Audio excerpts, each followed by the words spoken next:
Would help if I talked, wouldn't it? Would help if I didn't have the mute button on. Good evening. Happy Friday. Fridays are very different when you get older. When you're younger, they're full of fun. They're nights out, the trouble you're going to get into. And then you get to this age and it's, let's talk about some football, shall we? So we were going to do a panel show. A few people not feeling very well. A few people had to drop out. So I said, shall we still do the show or shall we do a phone-in show? So let's do a phone-in show. By the way, whoever it is that's trying to get in, you won't be allowed on without your camera. I can't keep saying this to people. You must have your camera on. The number of people who join without their camera on, I don't understand it. You need your camera on. It's very, very simple, but we're not there yet. Let's get into this nice and slowly. So lots has been happening. Ange has been talking today in his press conference about Bentancur, what he did. He just made a mistake and that we're going to appeal it from 7 games to try and get it down to 6, which seems like a lot of hard work, but 7 is more than 6. So I get it. I completely understand it.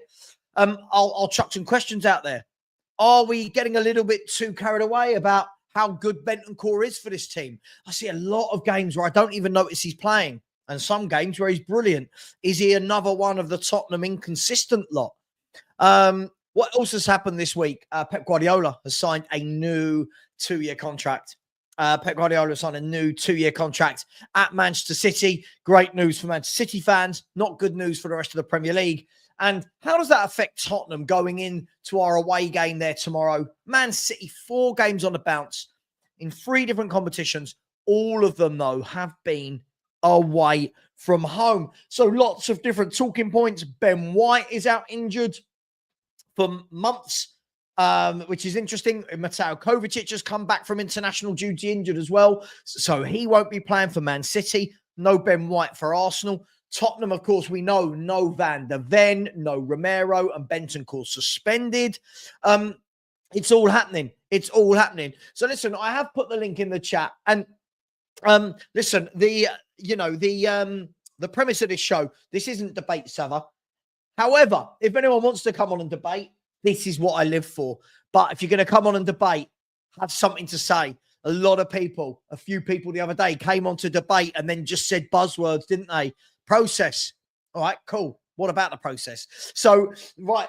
So if you would like to come on, the link is in the chat.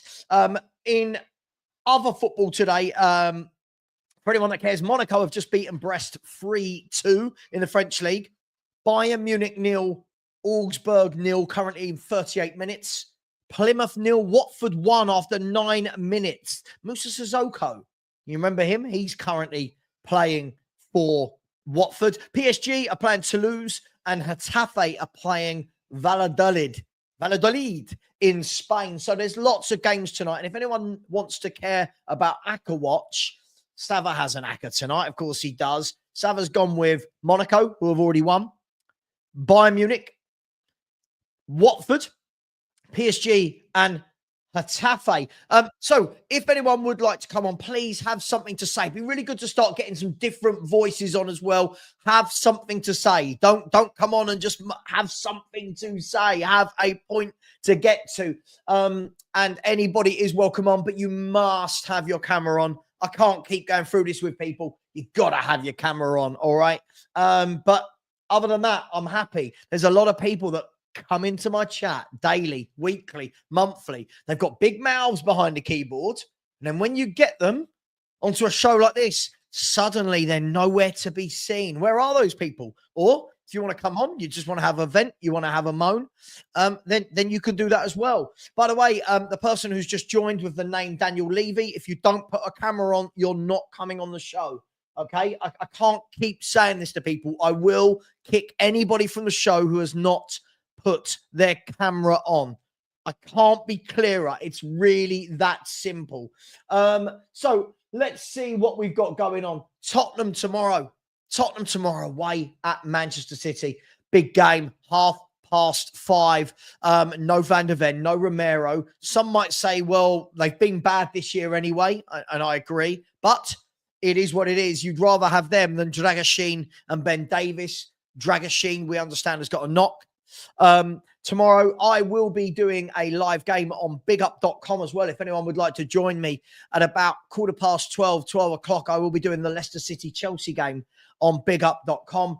And then on Sunday, I will be doing the Ipswich Man United game on bigup.com. So please get over there. And if you haven't got over there and subscribed to me, we're currently on 54 members, trying to get that to 100 members as quickly as possible. This link here that I'm putting in, this link here, please click that. You just need an email address and a password. That's all you need. And then you can become a member on bigup.com. And the watch-alongs are really good over there because they've got tactics boards and GIFs and threads and loads of really, really cool stuff. Anyone is allowed to come on tonight, but they've got to have their camera. And the guy in the back that is Daniel Levy, the Daniel Levy account, is getting kicked because he didn't listen and didn't have his camera on. Let's go to, let me know. So let me put that link in again. That link, by the way, this link that says Big Up, this is for bigup.com. This next link I'm putting on is the invite onto this show. You will see it. It will say StreamYard. It's this one. It will be this one. StreamYard. Also, people in my mods, please, I'm getting a lot of complaints lately that people are being blocked for not a lot. And when I'm going back and looking at what they were blocked for, there isn't enough there for them to be blocked. Thank you for having my back, but unless it's really bad, let's just maybe give people a timeout, but no need to block them.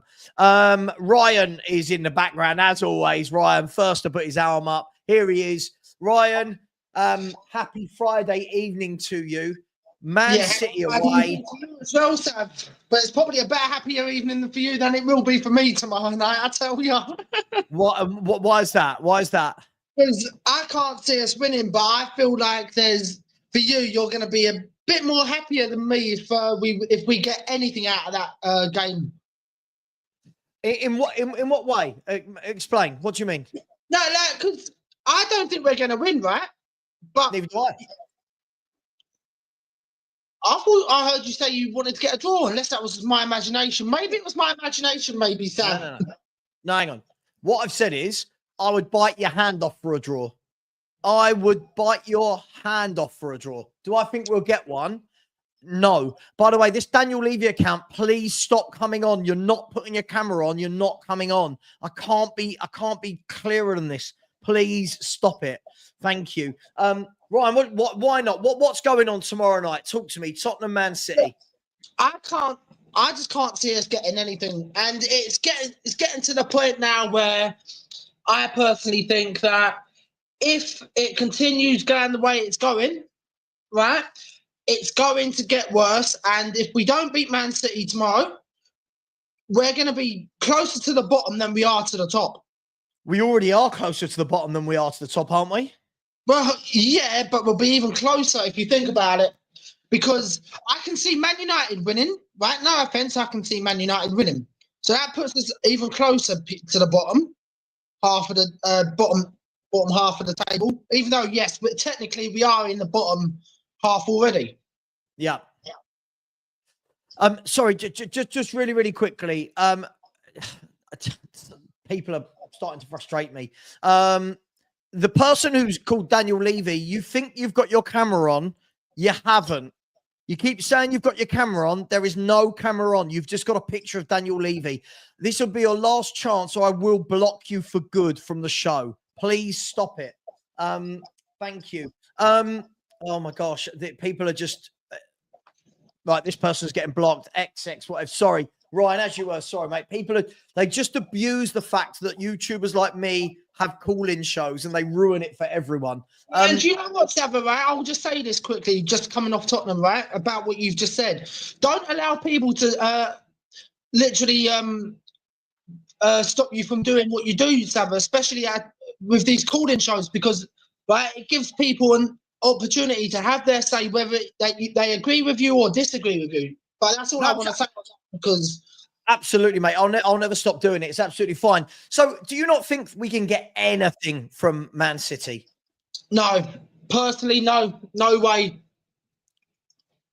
And I think that Man City are going to be too much, because there's going to be the likes of Haaland up front, and I'd like to see us get something from the game tomorrow. But I personally think that we'll play that high line and it will be just too high. Do you think we will play a high line tomorrow, though? I mean, it looks like it's going to be Ben Davies and Radu Dragashin. Now, we saw those two play against Galatasaray, and we attempted a high line, and Osimhen, who for me is nowhere near as good as Erling Haaland, ripped us apart. Osimhen should have had 5, 6, 7 to himself. Do you think if we play that two, and it's looking like it's going to be, that he's got to drop that line 10 yards? Look, personally, I'd agree with you, Savva, but knowing the way that Ange is, he's a stubborn SOB. Sorry, I hope I can say that, Sav. Yeah, you can say that. Yeah. You know, and he won't change it. And I've said this to Dave on so many occasions. Like every time he says to me, "Oh, but isn't it just Ange is literally like not the high line? Is that all I hate about the tactics and everything?" And I keep telling him it's not just that. It's after them first 10 games of last season when we went from up there down there. I've not wanted Ange in, and it's exactly the same this season. But it's not even the point. The point of it is I can't see us changing our style, our style in any way, shape, or form. And look, I love Dave, right? Dave is like me and Dave. We talk on WhatsApp and everything. But the thing is, right, when it comes to it, I personally don't see us changing, and I will stick to that for as long as Ange is at this club, because his high line is just going to kill us. Yeah, I think the difficulty with it, I mean, look, first of all, I don't think Man City games should be the games where we look to see whether he's changed tactics. As I've said all week, tactics against Man City for me are not really dictated by the club going to Man City. It's more that Man City have all the football. I mean, Man City, everyone knows that the best way to beat Man City, they're going to have the ball. It's how well can you counter-attack against them. And that's why tomorrow might be a game where you play Timo Werner. I know that sounds mad, but it might be a game where you use his pace the way we did in that first game in the cup against them the other week. Now, can they keep that high line in enough of a shape to stop Spurs on the counter-attack?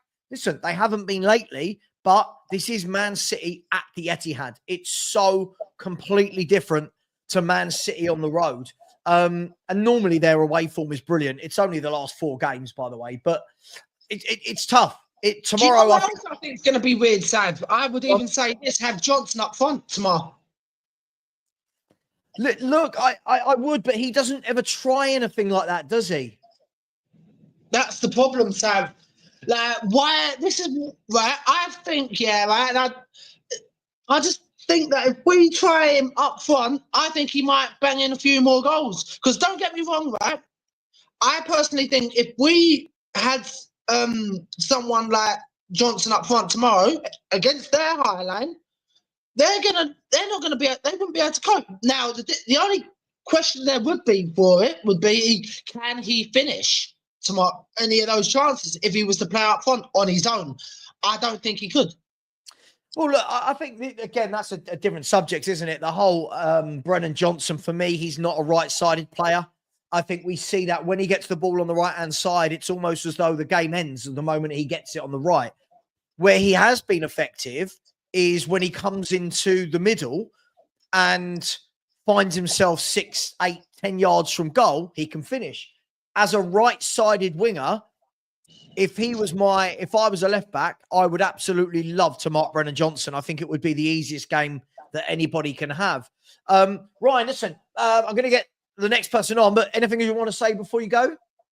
I think that, do you know what, right? I'm going to just end it with this, right? Man City are going to win probably 4 or 5-0 tomorrow. I don't see it being a battering. I don't see it being a battering, but we'll find out. Look, at the end of the day, look, Man City. Which Man City are we going to get? Is it going to be the wounded animal that comes out to play, or is it going to be the feeling sorry for themselves Man City? Let's lose a fifth in a row. I've got a feeling this is going to be. I've got a feeling this is going to be the wounded animal. They've now got some players back. They've had an international break. Pep signed a new contract. We'll find out. But Ryan, listen, enjoy the game. Whatever you do, let's try and enjoy it as much as possible. Let's hope that Erling Haaland doesn't ruin the game for us. And listen, I'll catch you later. Yeah. All right, Sav. All right. Big up to you, man. You take care. You too, man. Thank you, Ryan, for coming on. Guys and girls in the chat, please, when I have got a guest on, please show them some respect, because more often than not, it's all the people in the background that don't have the balls to come on themselves that are very rude to people that come onto the show. Rico, you are not coming on unless you put your camera on. I'm not having another conversation with you. I'm not having another conversation with you about Daniel Levy. I'm not doing it. It's boring. Hang on 1 second. 1 second.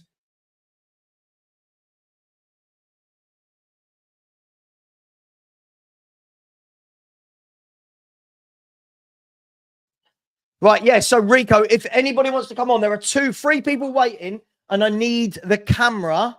I need the camera on. If the camera is not on, you will not be coming on the show. Okay. Rico, there's nothing to do with bottling it. You keep coming on and you keep demonstrating that you don't really know anything about my club, unfortunately. Come on. Oh, everyone coming in my room while I'm streaming. So this guy has not got his camera on. I'm going to give you 15 seconds to put your camera on, or you will be getting thrown off. That's what I thought. Where is your camera?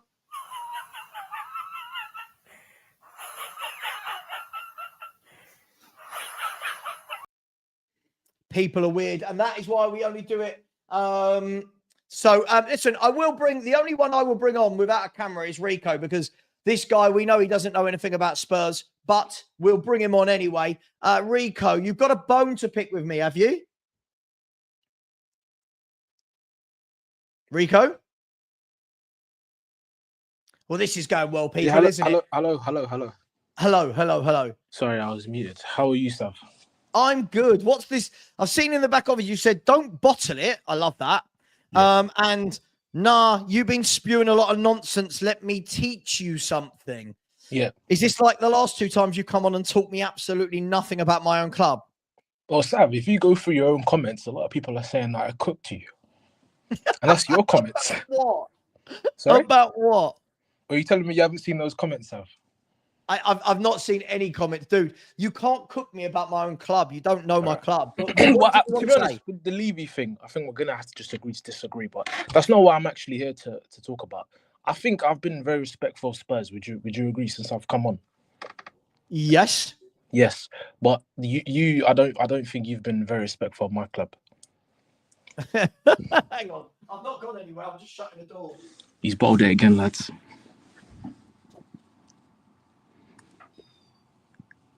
I'm gonna tell you something. Yeah, if you keep being an idiot, you will get chucked off. I heard that. Fair enough. But no, not fair enough. No, Rico, you're being a dick. Let me be brutally honest with you, right? Yeah. I let you come on my show. Yeah. You don't put your camera on, and then I hear what you say when I'm in the room and I've got the sound on. So don't be a dick. If you want to say something, say it, but don't be a dick. All right. All right. So I'm gonna say what I'm gonna say. Yeah. Go on then. So when I left the call last time, you said, and I quote, you said, he said he wouldn't have Ange Postecoglou, like Arsenal are the beacon of success. Well, Sav, I'm here to tell you that Arsenal, in comparison to Spurs, are the beacon of success. We are the beacon of success, mate.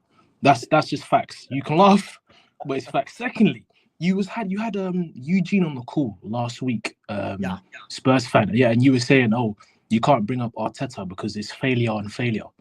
But Sav, I'm not being funny. He's won one FA Cup in 5 years. How can you, no disrespect, genuinely, as a Spurs fan, actually no disrespect, how can you as a Spurs fan say that Arteta has failed, mate? How can you say he's won? And if Ange Postecoglou wins you an FA Cup, you will build him a statue, mate. Just like you should with Wande Ramos. You haven't won the FA Cup in 30 years. No, Sam, it's the truth. I'm going to be honest with you now. You haven't won the FA Cup in 30 years. You haven't won the League Cup since 2008. And you haven't won the league since the 60s. So much. You have no right. You have no right to call Mikel Arteta a failure, mate. Tottenham Hotspurs Football Club cannot call Arteta a failure. You cannot. Right now. Listen, I'm going to stop. You're going to stop talking now because you just waffle and you're being an idiot, right? Do you know what makes me laugh about people like you? You're coming on here and trying to make it Spurs v Arsenal. I'm not. I'm genuinely not. You did. Rico, let me talk. I've just listened to your waffle. I've just listened to you be a dickhead for about a minute. Right? At the end of the day, Mikel Arteta has been at your football club for 5 years. Is this his 5th year or his 6th year? This is his 6th year, right? Fifth. This is his 5th year. Yeah. He's had what, 800 million? Something like that? Somewhere near that, yeah. Somewhere near that. And he's got over the line when?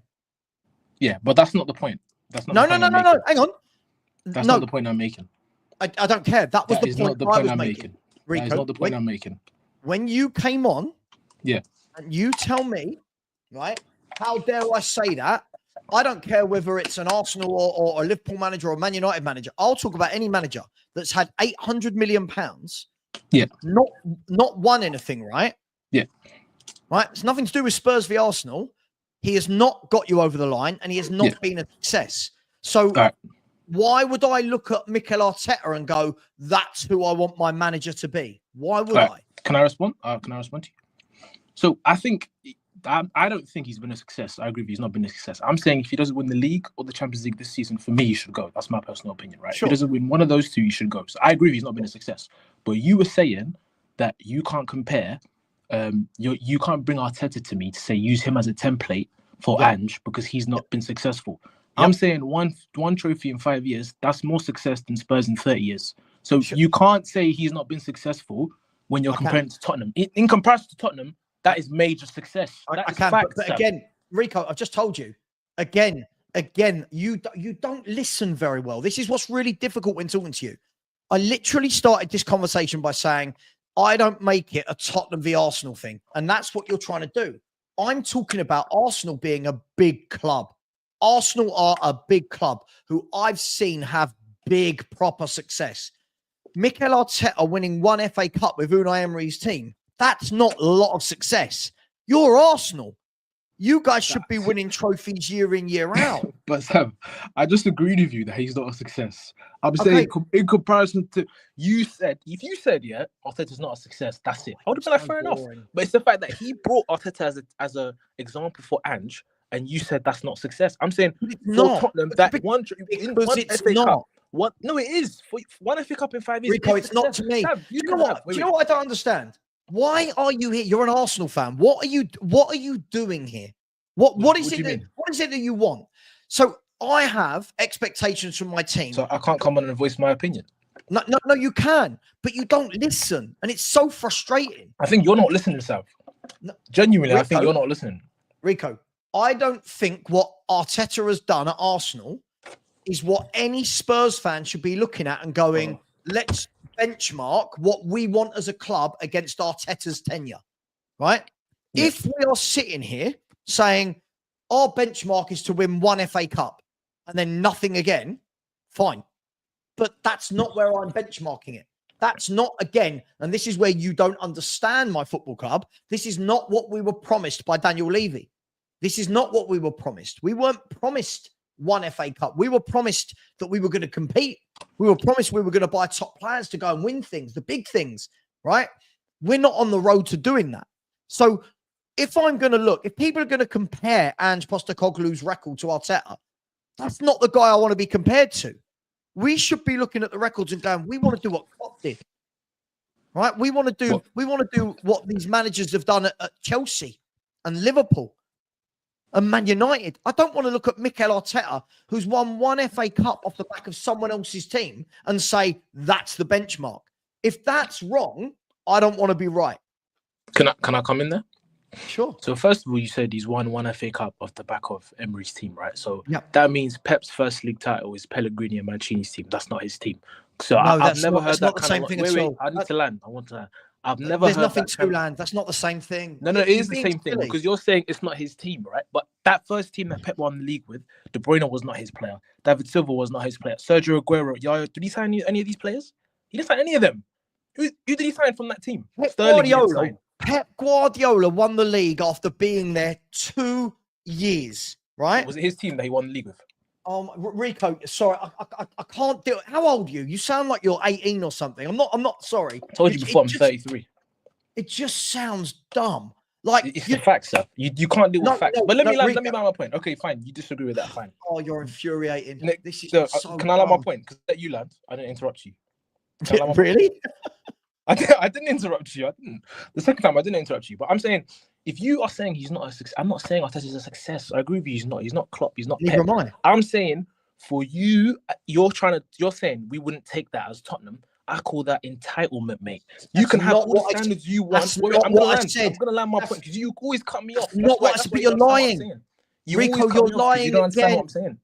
You're lying. I'm not lying. That's what you just said. You're Rico. Do you know what I really find difficult? I really find it difficult when I'm speaking to people and they have no common sense. When common sense goes out the window, I find it infuriating. Right? If you let me finish a sentence, you'd hear common sense. Really? Yes. Okay. So I'm gonna finish now, right? So I'm saying you can have all the standards you want from your, no disrespect, your bedroom. You sound like Lee Gunner. I'm gonna be completely honest with you. You sound like Lee Gunner. You can have all the standards you want. The standards are. Sorry, guys. I kicked him. What? Sorry. I'll say it to his face. I said it. What an absolute dick. I've said it to his face. I'll say it off camera to him. At the end of the day, I give him a platform to come on. Right? He lies. He says nonsense. Then says sitting in my bedroom. Sorry. Where would he like me to be? Should I be going to a studio and doing this? That guy is every reason why people hate Arsenal fans. Sorry, Angus. That is that guy there is every reason why people hate Arsenal fans. He's come on before. He lies. I mean, Angus, can you do me a favor? Right? Can you tell me how many games into the season did Arteta join? I'd love to know how many games were played by Unai Emery that season and how many games were played by Arteta. Right? I can't do it anymore with that guy. I can't do it. It's absolutely crazy. The lies, the nonsense. He doesn't know our club. Tells me Levy's brilliant, but he doesn't want him at Arsenal. Tells me Ange is brilliant, doesn't want him at Arsenal. It's just ridiculous. Rico, I'm going to ask you nicely, please. Can you go away, man? Can you go away? I'm asking you nicely. Right, thank you. I mean, just so you know, guys, in the chat, this is how much of a dick this guy is. He's saying things like, Sav, you're rattled. I'm not rattled. I'm just listening to nonsense. He says he's 33. I feel like my 3-year-old cousin.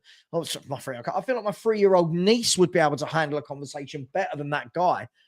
I mean, how is Pep Guardiola being at Man City for 2 years the same as Arteta when he'd been at Arsenal for a few months? It's just absolutely insane. And then when he comes out with you sound like Lee Gunner. Lee Gunner's a very successful YouTuber and he's my friend. So when he says things like that, I've got no time for it. Philly, big up, bro. Oh, somebody who is sane, some sanity. Thank you very much, Philly. How are you? Mate, I was getting round in the chat listening to Rico talk rubbish, mate. I've seen Arsenal at their best. Like I said on Northside stream yesterday, I've seen Arsenal at their very best with the likes of Ian Wright and under George Graham and under Arsene Wenger. So Mikel Arteta is a flop to me. And that's how... But the way Rico sounds here is condescending to Spurs. That's what he's trying to be. Oh, I wouldn't have Levy as my chairman. I wouldn't have Postecoglou as my manager, but it's good enough for you. Who the hell do you think you are, bro? I know. What makes me laugh is, I'm not sure if you saw, but this guy came on the first time about 6 weeks ago. And he's talking to me about how great a job Daniel Levy's done. Now, let this sink in, right, Philly? So on that occasion, he's talking to me about how well Daniel Levy's done, right? Right, listen, please. Daniel Levy account that keeps coming on. I gave you an option You came on and you were an idiot. So now I'm banning that person. That person is now not kicked off. They're banned for good. Philly. So he comes on 1 week and it's, oh, Daniel Levy's done a great job. Look where you are. This week he's coming on and going, oh, you guys have had zero success. You'd love an FA Cup. Well, which one is it? Has Daniel Levy done brilliantly then that we should appreciate, that we should aim higher, or has Daniel Levy done brilliantly that one FA Cup should be our aim? Like, Philly, mate, it's condescending, brother. It's condescending. I ain't gonna lie, you know. It's condescending, yeah, because he wouldn't have Daniel Levy as his at the chairman of Arsenal. You wouldn't. So don't come here telling me, yeah, because you wouldn't have his chairman, yeah, that I should have him. Who that? No. That to me, yeah, is being rich, man. And then he has the audacity to say, "Oh, we're entitled." No, we're not entitled, man. Mate, honestly, people like that make me laugh. What they try and do is they try and make it Spurs v Arsenal, and it's so boring because I wasn't actually making it a Spurs v Arsenal thing. I'm just having a look at Mikel Arteta, by the way. I just want to see what he did. Hang on. Oh, that's him as a manager. I just don't get it. I don't get it. I think the moment he starts talking to me about, oh, but did City win with, you know, when Pep won, it wasn't his team. I mean, what are we doing here? Philly, talk to me about Tottenham. Let me get some sane conversation. This injury thing that's coming up right now, I'm tired. Do you know what? Oh, summer I've said it to you. This squad wasn't good enough. We didn't buy enough players, and you know the excuses that come every single year. We have injuries. We have. Do you know what, brother? I'm going to get the smallest violin there for the next person who comes with an injuries excuse in my face, in my real talk, because I'm tired of hearing these people going on, Savva. Right, this Carling Cup here that we actually are in the next round playing Man United. We struggled to get past Coventry, right? And the second string Man City team. We're not winning the Carling Cup. We're not going to win anything under Ange Postecoglou. I've come to terms, bro. It's going to be 17 years and no trophy this year. But then again, a lot of these fans are going to get exactly what they deserve in my eyes, because these people big Tottenham up to being something they're not this year. And now they're going to get the karma of what happens when you do this. I'm tired, bro. Well, I think the thing for me, Philly, and big up everyone in the chat, and apologies about that. We won't be allowing Rico back on. It's madness. But I think that the key thing for me, Philly, is I just don't like how kind of everyone changes their opinion the moment things start going wrong. You know, there's some of us, you know, listen, we've known each other for years, and our opinions don't change. We're very consistent. I don't like all these people that they'll tell you how great the transfer window was. Right? They'll tell you that, oh, look at these young players we bought. They're great. They strengthen the squad. The moment we have a few injuries, and let's be honest, tomorrow, what are we actually missing from the first 11? 2 centre-halves and 1 centre mid. 3 injuries, that's it. Right. I'm not going to count Richarlison. He wouldn't start anyway. I'm not going to count Odegaard. He wouldn't start anyway. Yep. We've got two injuries and 1 player who did something stupid, and look again, like Eugene, that's not a lot. 3 first team players missing isn't a lot. Look how many injuries Newcastle have, but you don't hear them going on about it. Look how many injuries Chelsea had last season. They didn't go on about it. Why is it Tottenham here that they have to make a mountain of a molehill every single time? Oh, we've got a lot. They've only got a few injuries. Suspensions here are caused because the player can't behave themselves. So I don't count suspension, because you know what? If you learn to behave yourself, you didn't give the referee the option to send you off, then you wouldn't be suspended. But here you go. You went and behaved. I just find it funny that we don't do what we needed to do. These fans say it's a great window. These fans tell you the squad is strong. Then you get a few injuries and it's, oh my God. Look, let's have a look. How many injuries has City got? How many injuries have Newcastle got? How many injuries have Man United got? Chelsea last year, how many injuries did they have? Them, Newcastle, Man United. Out last season. I swear down, brother. It wasn't that what the point. 11 first team players were out injured at Chelsea at one point last season. Yeah, they didn't moan about it. They just got on with it. At Tottenham, it's always an excuse, man. Oh, we got injuries. Always an excuse. Listen, if you're, I'll tell you what I'm going to do, Philly. If you're up for it and if Eugene's up for it, I'm going to bring Eugene on with you. Eugene, you up for that? You happy with that, Eugene? Hold on, man. Savva. How you doing, Eugene? I did not want to come on, by the way, but I had to for 5 minutes. So look. For me, I look at it when we played Brighton. Remember when Brighton were 2-0 down against us and won 3-2? Brighton had 6 first-team players missing. 6 and beat us 3-2. We have 3 players missing.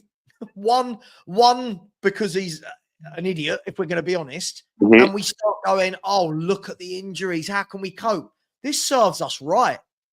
This serves us right. For everyone talking to me about this is a youth project and we don't need players and Ange knows what he's doing. This is what you get. This is what you get. I mean, I think they're 2 different things, right? Our squad is pretty thin. Our transfer window is Can I ask you low. something? Can I ask you something right now? Were injuries a problem last season? Of course. Right.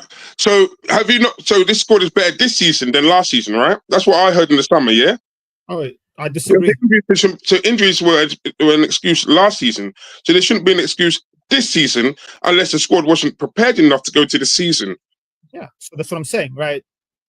The squad is not better. We didn't do the business that we're supposed to. So now when we have injuries, we're in trouble. But to say that missing our 2 starting center backs is not a problem, like if Saliba and Gabriel are out, Arsenal is going to struggle. Rodri is out and Man City lost 4 in the bounce. So hang on. Let's counter that. Rodri was out and they won 7 on the bounce before they lost 4. What was the excuse for those 7? But losing 4 for City is a big deal. When Sure, Odegaard is out, Arsenal is in the same. But that's not because Rodri was missing. So they won the 7 previous. They won the 7 games previous to losing 4. No Rodri. Suddenly, when they lose Rodri, we're losing every game because of Rodri. And I think it happened last year as well. When Rodri was out, they went on the losing streak, I believe, too. They lost 4 in the bounce. All I'm saying is just saying that if Romero and Van der Ven are out and they're replaced by Davis and Dragoshin, that it's not a drop-off. It is. I mean, it's obvious, right? It's a big drop-off. When you're saying it's a big drop-off, have Van der Ven and Romero played well this year? They played okay, but the drop-off in talent... Has Romero played okay this year? He's been absolute shite. Mm-hmm. No, that's true. I'm like, I don't know what the results are going to be, but talent-wise, the drop, like last year when we had to play Emerson and Davis, right? Last year we had 6 starters missed for what? Sure. 4 or 5 games with the Asia Cup, AFCON injuries. So, yeah, but that was already there before the season started, Eugene. So the club have no excuses here for leaving it short. The Asian Cup was there before the season started. The AFCON was there before the season started. Right. So the club should have factored that in before the season started, right? And here's another one here for the injuries this season. The squad knew we qualified for the Europa League this season. Right, so last season we played less games and injuries were a problem. But this season, you know that you were in the Europa League, so you should have been prepared, and having the squad depth to be able to play them games. But the fact that they left us short, right, is a disgraceful act from the club itself. That is incompetence from the club itself, in my view. And that's exactly what I'm saying, right? I'm saying 2 things can equally be true. That injuries do matter. But the second one, the club did not do their business. And once again, for how many years in a row, they left us short. Well, so that for me can't ride anymore. Sorry, Eugene. But that for me can't ride anymore. Because the club itself, if it was 1 year, you could say it was bad luck. If it was 2 years, you could say, you know what, that's a misfortune. But to do it more than 3 years in a row, Eugene, that's just incompetence, man. That can't be standing no more. We're lying. I agree with you 1,000%. But can we bring this back to the point as well, right? You've got to remember that when we're saying, like, everyone's going, oh my God, we're missing these centre halves. Spurs went out and our fan base were going bananas for beating Bayern Munich to the signing of Radu Dragoshin. But they were going bananas.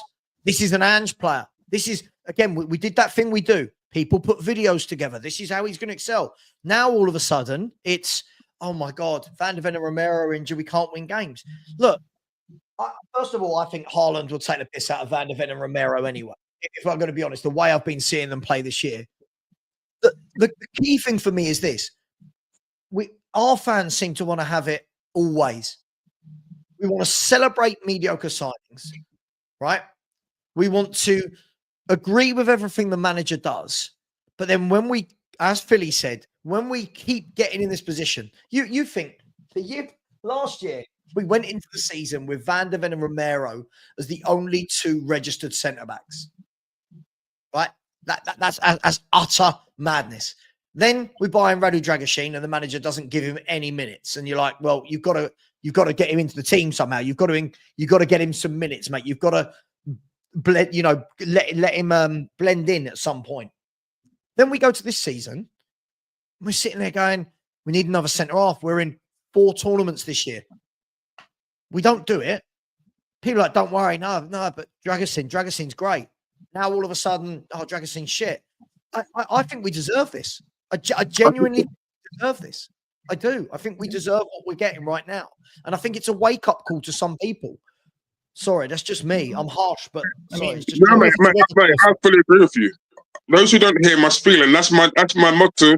And the people didn't hear that we were short in defence. They didn't hear we were short in midfield. They didn't hear it. So now they're going to get exactly what they deserve in my eyes. That's how I see it. Yeah. And I don't think it's a way. I mean, the wake-up call was last year, the year before. Last year, we all knew we sold Sanchez. We needed to bring in a center back. We did not until January. This year, we all knew we needed a left back, another center back. We didn't do it. So unless you're delusional and say, oh my God, it's a great window, which most fans, I don't think are.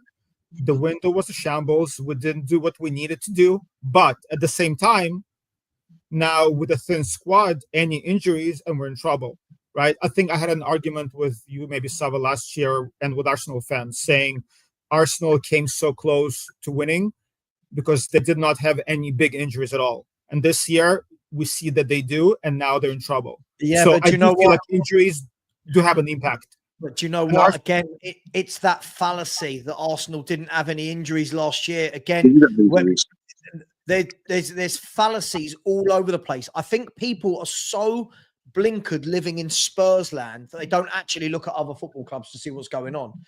If you actually look how many games our so-called top players missed last year, it wasn't really many. It wasn't many. If you looked at Arsenal last year, Timber missed the entire season. But he never played for them. So we had no idea if he's a good player. I mean, I'm talking about Saka and Saliba and Odegaard. They're 3 top players, right? They didn't miss any games at all. They played every minute, I believe. And Gabriel. Hang on. But you see what you're doing, Eugene. No offense, you know I love you, but you are the king of excuses. You've been not context. It's not context. Arsenal go out and buy Timber to be part of their team, right? And then he gets injured for the entire season. Our fans pass it off as, yeah, but he wasn't part of their team before. That's a brand new signing, missing an entire season, right? Tomiyasu, right? How many games did Tomiyasu miss last season? Partey. How many games did Thomas Partey miss last season? Tell you what, do you know what we're going to do? We're going to have a look, because this is the fallacy with Tottenham fans. Tottenham fans, it's only ever us that have the injuries. It's not true, right? Let's have a look. Arsenal, right? So Arsenal last season, I'm going to start with what's his name? Urian Timber. So last season, Urian Timber played 2 games for Arsenal. So that's 36 Premier League games missed, right? That already trumps a single player at Spurs. 2 games, right? He played. I'm now going to look at Thomas Partey. Thomas Partey last season missed 24 games of football in the Premier League. 24. None of ours missed anywhere near 24 games of football. And Thomas Partey's one of their best players. Right? So when we're going, you see, you started this, Eugene. You said they didn't have any. You said they didn't have any injuries last year. They did this year, right? Let's have a look at Gabriel Jesus. Right, Gabriel Jesus. last year, missed 11 Premier League games. That's but those more are than Van squad de Ven. players, Savva, right? What? Those are squad players. If you look at But tho- Eugene, as I said, the excuses that roll no, out. it's not an excuse. I'm just saying their main top players: Saka, Saliba, But that's not how Gabriel, football and works. Odegaard. They didn't miss any minutes at all. They played full year. So when you see this year, when Odegaard is out, they're not the same team. Billy, do you see what we? Yeah, I know. I see it, man. It's excuses. This Sorry, it is. Why's an excuse? Eugene, football is a squad game. You're falling into that trap. Spurs fans think it's 1 to 11. It's not. It's a squad game. Arsenal last year are in 4 tournaments, right? 4. 1 being the Champions League. They do rotate players because that's what Man City do. That's what Liverpool do. They keep their players fresh for all of the tournaments. Mhm. It's only at Spurs when we're going, but our best players. It doesn't matter. If they're missing players, they're missing players. If you look at, I mean, I don't think he missed many. I'm going to have a look. Bukayo Saka only missed 3, but Jesus missed 11. Thomas Partey missed 24. Yuri Timber, who we're seeing this year, is a first-team footballer. Yes, no? So I mean, so what's Hang the on, difference I'm asking, is Yuri Timber a first-team player for Arsenal? Yeah. Right, he missed 36 Premier League games last season. 36. Okay, but again, we're talking about the players that move the needle for them is Odegaard and Saka, Gabriel and Saliba. Those are the players that matter. What's the difference between them this year and last year? Timber is in, Partey's playing. Why aren't they winning games this year as they did last year? So we're putting that all down to Martin Odegaard. One player bit, Martin Odegaard missing. He's a big part of what they do. Sure. Of course. Of course. I'll give you halfway on this one, yeah. Odegaard is important to what they do. And what they should have done in the summer, yeah, this is where Arsenal failed in the summer, yeah. They should have bought a creative midfielder, yeah, just in case Odegaard was injured, or to rotate with Odegaard to keep him fresh for the bigger games to come. That one I give you, yeah. But in the grand scheme of it, we had players not being out for a very long last season. Yeah, injuries were a massive issue to what we had there in December. But the club itself didn't learn, because if they did learn last season, yeah, they wouldn't be in the same situation this season coming. But they are. So that means you haven't learned. Just so that. Who can I ask? I want to know from Eugene. Who, by the way, guess who's just scored for Bayern Munich? Any guesses? Okay. Any guesses? Who last season? Who missed a lot of games through injury for Tottenham? Van der Ven. Okay, let's have a look. Mickey Van der Ven, right? Mickey Van der Ven last year missed exactly the same number of games as Gabriel Jesus. Okay. Okay, who else? I mean, well, the problem is they were missing at the same time, right? No, who else? But that's right. I mean, that matters. I'm asking who else. For an extended period of time. This is what I mean. Yeah. This is what I mean. You're struggling, innit, Eugene? I'll give you one, yeah. I'll give you one. Just out of my head, James Maddison. I'll give you one. Just that, James Maddison. Philly, is this the same James Maddison that this year people are telling me isn't very good? Yeah, that's the one. But last year was the excuse because he's one of our players. I heard that. I mean. It is excuse after excuse. Would you say Romero missed a lot of last season? No, because he was suspended, and that was good to himself. So no, I don't give Romero that one. Romero played 33 Premier League games. He missed 2 through injury. The others were suspension. So other than Mickey Van der Ven, which needle mover missed a lot of football for Spurs last year? I think. This is what I mean. The fallacy that we had loads of players missing. Who? Hold on. But how many games? I remember 4 or 5 games we had to play Skip, Højbjerg, Kulusevski in the midfield with Emerson and Davis at the back. They're about 5 games due to because everything happened at the same time. Van der Ven was out. Do you know why that happened? Do you know why that happened? Do you know what's going to happen this year as well? Do you know what's going to happen this year as well? Because December, yeah, is a very bad month in the Premier League. Games come thick and fast. And this is why I said in the summer, the squad was bad and lacking. Because when December comes, it's like 7 games, I think it is, in the Premier League. Then you're going to add the cup competitions on top of that, right? And they're going to be coming very, very quick. So you're going to have to rotate that squad. Now, this squad ain't ready for that business there this season. But last season, them games came up, That's why we missed. That's why you've got in your head now, Emerson Royale and Ben Davies played all those games. It's because you remember December last year. I agree with you guys that injuries are right? Injuries are excuses. I'm not saying if not for the injuries, we would have finished in top 4, did this, and that. All I'm saying is it's silly to say that no, there is no drop off between Van der Ven and Davis. Right. So the issue is our squad. Can I give you some facts then? Can I give you some facts that prove there wasn't? Do you know in that spell you're talking about where Van der Ven and Romero both missed games? By the way, Romero missing games is nothing to do with injury, right? Romero was missing games at the same time as Van der Ven because the boy is rash, right? Mm-hmm. Do you know when Romero and Van der Ven were both out and we had to play Davis and Royal at the back, the number of goals conceded per game was exactly the same. The ratio was exactly the same. Because the problem is the drop-off isn't as huge as everyone makes out. Romero and Van der Ven aren't these God-gifted defenders that everyone seems to think they are. And do you know how you know that's true? Does anyone know when Spurs' worst form under Ange Postecoglou was? The last 10 games where everyone was fit. When everyone was fit. This is what I mean. When but look at the games was fit. I just know for context, Savva, I know that's true. I know that stat, but again, I don't know, but I'm sure if we look at the games played when Davis and Emerson were in the back, those games were probably easy games compared to. Okay, I'll give you one game. I'll give you one game right now, Eugene. Man City away. That was one of the games. And Ben Davies are playing at centre half, and that's one of them. So if you're saying that was an easy game, then I don't think so. And that was at the Etihad as well. So I don't think that was an easy game. We gave up 3 goals in that game, so it's not like we stopped. Yeah, we also scored 3 goals in that game as well. No, exactly. But can I just say though, when you look at other teams around us last year that had so many more injuries than us, look at Chelsea last year. There was a time in last season where Chelsea had 16 first-team players missing.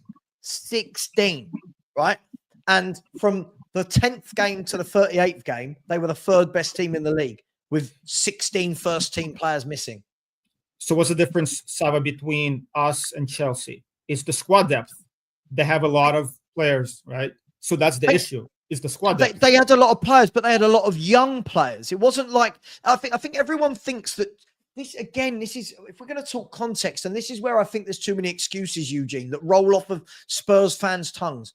Listen, there's a reason why we've won 1 trophy in 17 years, right? Right? There's a reason. It's not because of all these excuses that fans just keep dreaming up. Right? It's just excuse after excuse after excuse. Right? Can I ask you something? Sorry, Savva, can I cut you off? Can I ask you something? Sorry, mate. Just quickly. No, hang on. Just let me, because I'm on a roll, right? If you look at Chelsea, everyone's making it out as though they've gone and spent money on ready-made senior pros that are all brilliant and ready to attack the Premier League. Chelsea have got one of the youngest squads in the league. So when Chelsea had all those 16 injuries, the players coming in were young. It wasn't like Chelsea. It wasn't the olden days of Balak's coming in and Essian's coming in. But Newcastle last year, look at the injuries Newcastle had. Look at the Newcastle injuries this year. Yeah? Look at Man United's injuries last year. It's just always poor Spurs. Look at us. We've got some injuries. This is all our own doing. This is all our own doing. I agree. No, I agree with you. And again, I never said once that injuries, if not for the injuries, would have done this, and that, right? I never said that I'm using injuries as an excuse for us not winning. Again, it's recruitment fault that we don't have depth in our squad. But all I'm saying is the drop-off from Van der Ven to Davis, it's a drop-off. We can't just say that it doesn't matter. That's all I'm saying. And the problem is a drop-off, but we play in a different way, Eugene. The thing is with Van der Ven, I like Van der Ven as a player, but I don't know how good he is as a defender, because so far all we've done for 18 months is use his pace to recover. We've not actually seen him in a flat back four where he's asked to be a defender. I'm not, by the way, I know people will take this wrong. I'm not knocking Van der Ven, but I want to see how good a player is he when we're not just using him for recovery tackles.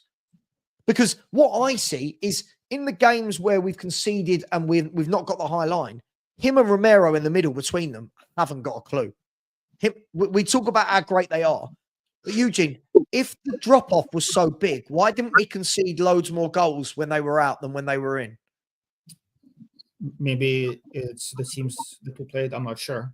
But no, like I'm not I didn't see the teams that were playing. Maybe Ange dropped the high line. I'm not sure. I have to go back, right? But there is no way that you can tell me that talent-wise, at least, it's not a drop-off. Right, okay, Yushin, you keep mentioning this drop-off here. This drop-off here is a problem for me anyway. And I've felt this problem since 2018 as well.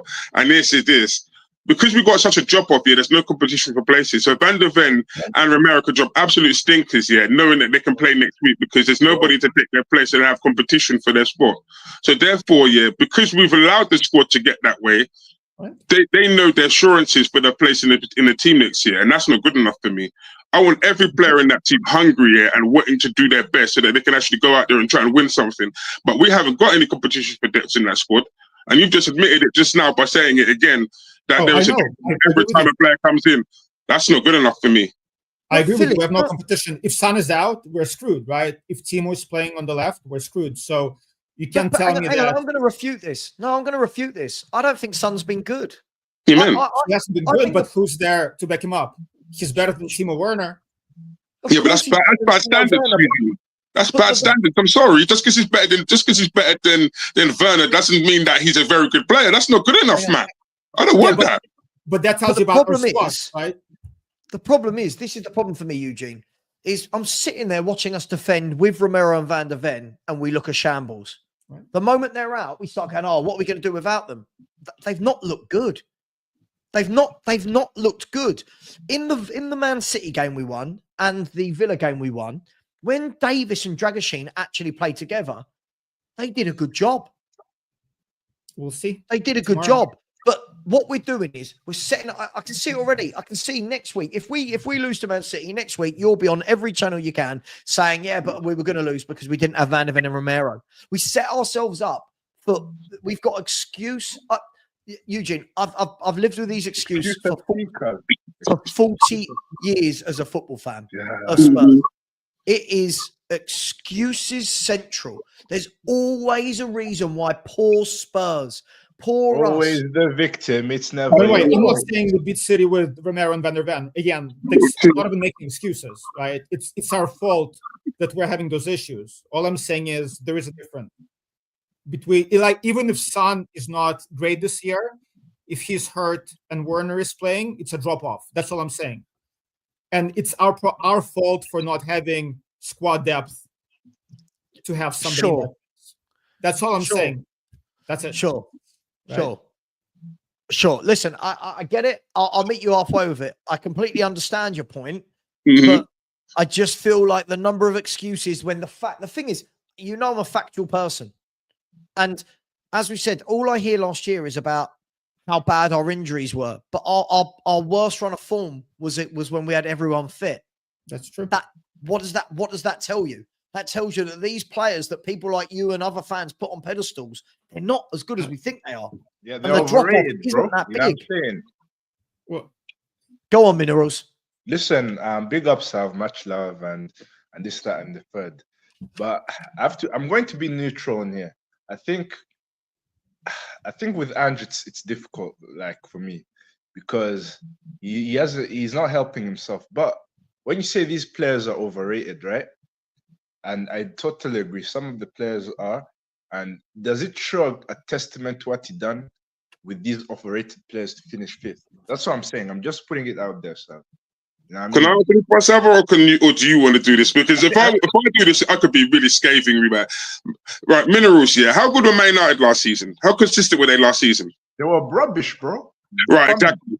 So we finish above them. Okay, how good were Chelsea at the beginning of the last season? But at the end of last season, yeah, they were going like a train. And if there were more games towards the end of last season, Chelsea would have finished above Spurs because they were on that trajectory to finish above Spurs.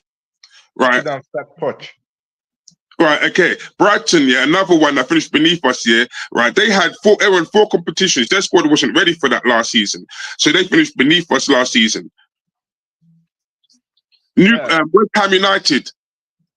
So we had an advantage. We played 1 game a week last season, Minerals. While them teams were playing 2-3 games a week last year, yeah, we were playing 1 game a week last season. So I can't even say that 5th was a good thing for him. Because I actually expected Spurs to finish in 5th. I didn't expect them to get Champions League. And plus, I didn't even win Champions League. Exactly. Let me ask you a question. Who did we finish above that we shouldn't have? I.e., who did he outperform? Who did he outperform to finish above? Like Pochettino's and Ten Hag, considering like they spent like more money than you, you know. Sure. What I mean? And what did Chelsea and Man United have last year, Minerals? They had injuries, you know what I mean? They didn't have injuries. They had so many injuries. Like they were missing entire 11s at times, right? They were missing entire 11s whilst playing in Europe. Not Chelsea, I don't think, but but you have to remember Chelsea got to the final of both of the League Cup and they got to the semi-final of the FA Cup as well. So they had them games as well on top of the. They also done better than you, man, in the cup. Exactly. They got to the semi-final of the FA Cup where they lost to Man City, and then they got to the final of the League Cup where they lost to Liverpool. Yeah. I just feel like if he has more personality, he would work at Spurs, but the problem is he's probably a yes man, and I don't think it's personality, Minerals. It's if we're going to move this into a Postecoglou conversation, it's tactically he's dreadful. Listen, I've seen already all the conversation in the chat goes to Daniel Levy. I just can't believe this fan base. They want to big up Bentancur, Romero, Van der Ven, Udogie, Porro, Basuma, Maddison, Kulu, Son, Solanke, Johnson, Vicario. And yet when we lose, it's, oh yeah, but the manager's not got the players. Like, look at the they can't have their cake and eat it. You know what I'm saying? And Savva, you were spot on when you were in Irish yesterday. You said something, and I agree with you 1,000%. Every week, we have a debate about who to start in the midfield. There is not one player who just say, hey, this guy is 1,000% starting every single week. Almost every player except Son, we need to have a debate about, whether he should start or not. And that's an issue for us. I want to debate whether Son. I'll debate whether Son should be starting sometimes as well. Up until now. But like this year. You guys don't have the options to bench him. That's the problem. No, of course. But that's a different, again, we've got to separate the conversations, right? But my problem with all of this is, I've said this all along. The players we've got are absolutely praised. They are raved about. When all these so-called fans that are making these excuses pick their 1 to 11s when we play other clubs, all our players get in, or 7 or 8 of our players get in, blah, blah, blah. Then when we lose, all you hear is, oh, but Ange hasn't got the players. Let's have a look who Ange hasn't beaten this year and tell me we have not got the players to beat them, right? Leicester City. Right? Mm-hmm. Have we got the players to beat Leicester City? You should have snapped Leicester. Hang on, have we got the players to beat Leicester City? Oh, yeah. Have we got the players to beat Palace? Yes. Have we got the players to beat Ipswich? Yep. Have we got the players? Have we got the players to beat Newcastle? Yeah, you should have beaten Newcastle this season. Right? Like, you're the better team. Okay. Now, if we drop a game to Arsenal, sure, Arsenal are a good team. They're a good team. I'm not going to go mad about, oh my God, we didn't get points from Arsenal. Yeah, it's annoying they've beaten us 3 years in a row at our ground, but I'll take that one. Arsenal have got good players. But you look at those teams I just mentioned. Then Spurs fans go, it's Levy.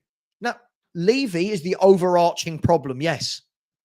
But you can't have the Levy conversation every time we fail to beat poor teams or worse teams than us. We struggled against Coventry. Yeah, brother, I could also say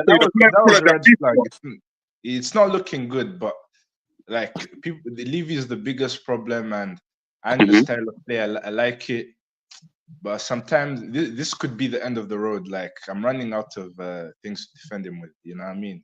You guys are probably right. Like I thought, like maybe if he was backed more and showed personality by imposing like certain players, but if he's a yes man, then he has to go. Yeah, but Minerals, I'm going to take this from Savva before. I know Savva's going to come with this one. This is the problem for me, yeah. Ange Postecoglou keeps incriminating himself. He keeps coming out and saying that I'm backed. I've been backed. These are all my players. Well, mate, you made your bed. Go lie in it, Rubai. You told me that you wanted Solanke. Go lie in it, blood. Now you got Solanke up front. You're not making him work because if you're not making him work, then that's on you. You told me you wanted Solanke in the summer. If you wanted Archie Gray, that's what you wanted. Now make Archie Gray work. Exactly. You want Timo Werner for a second time. Make Timo Werner work. If it doesn't work, that's on you. Because you told me that. Don't forget it's we are mates and all this. You know. Amen. You told me you original reporter. Can we forget, guys? So I want to forget all that. I want to forget about the players he wanted versus him saying, mate, how he is in press conferences. I want to bring this down to football basics. Let's do it. In the games we've had this season that he's not been able to get over the line, they are nothing to do with Daniel Levy. Spurs losing at Crystal Palace, who hadn't won a game all season, is nothing to do with Daniel Levy. Spurs were just rubbish. Like, you guys... But hang on. Minerals. Spurs losing at home to Ipswich is nothing to do with Daniel Levy.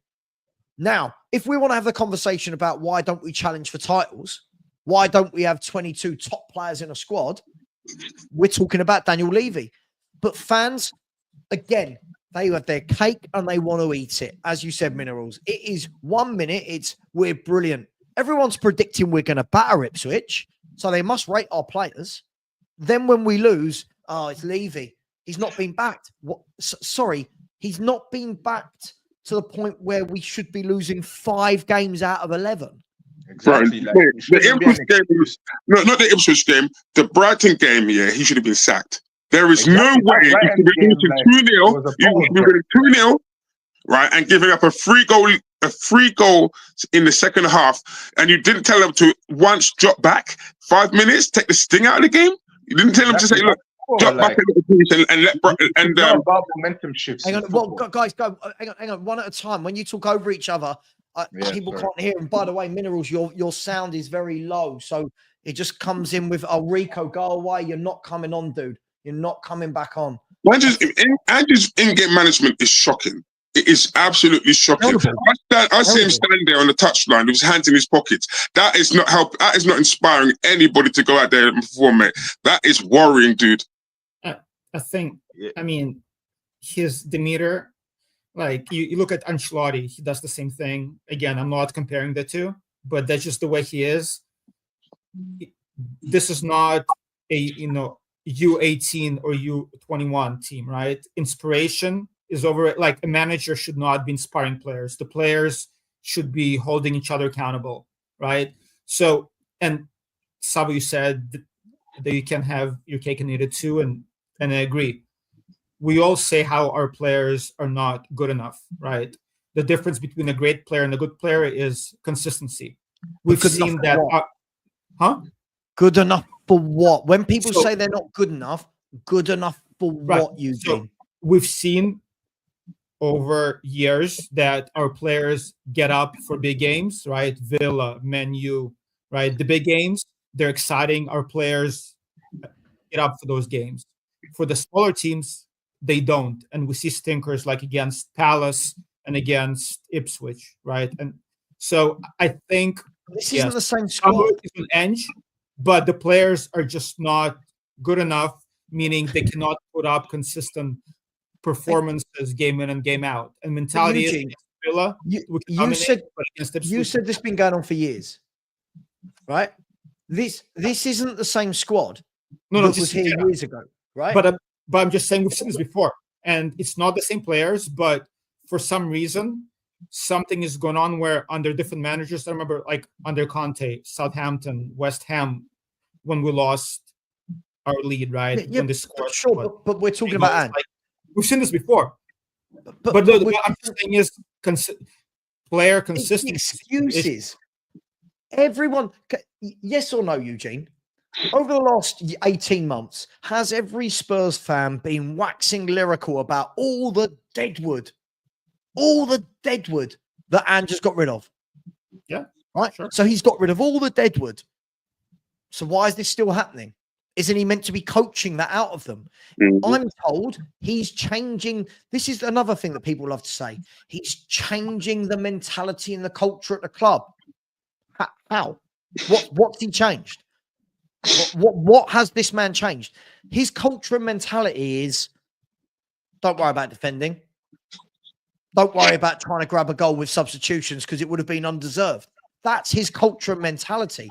At the end of the day, these players, we can't turn around and go, oh, they get up for the big games, not the smaller games.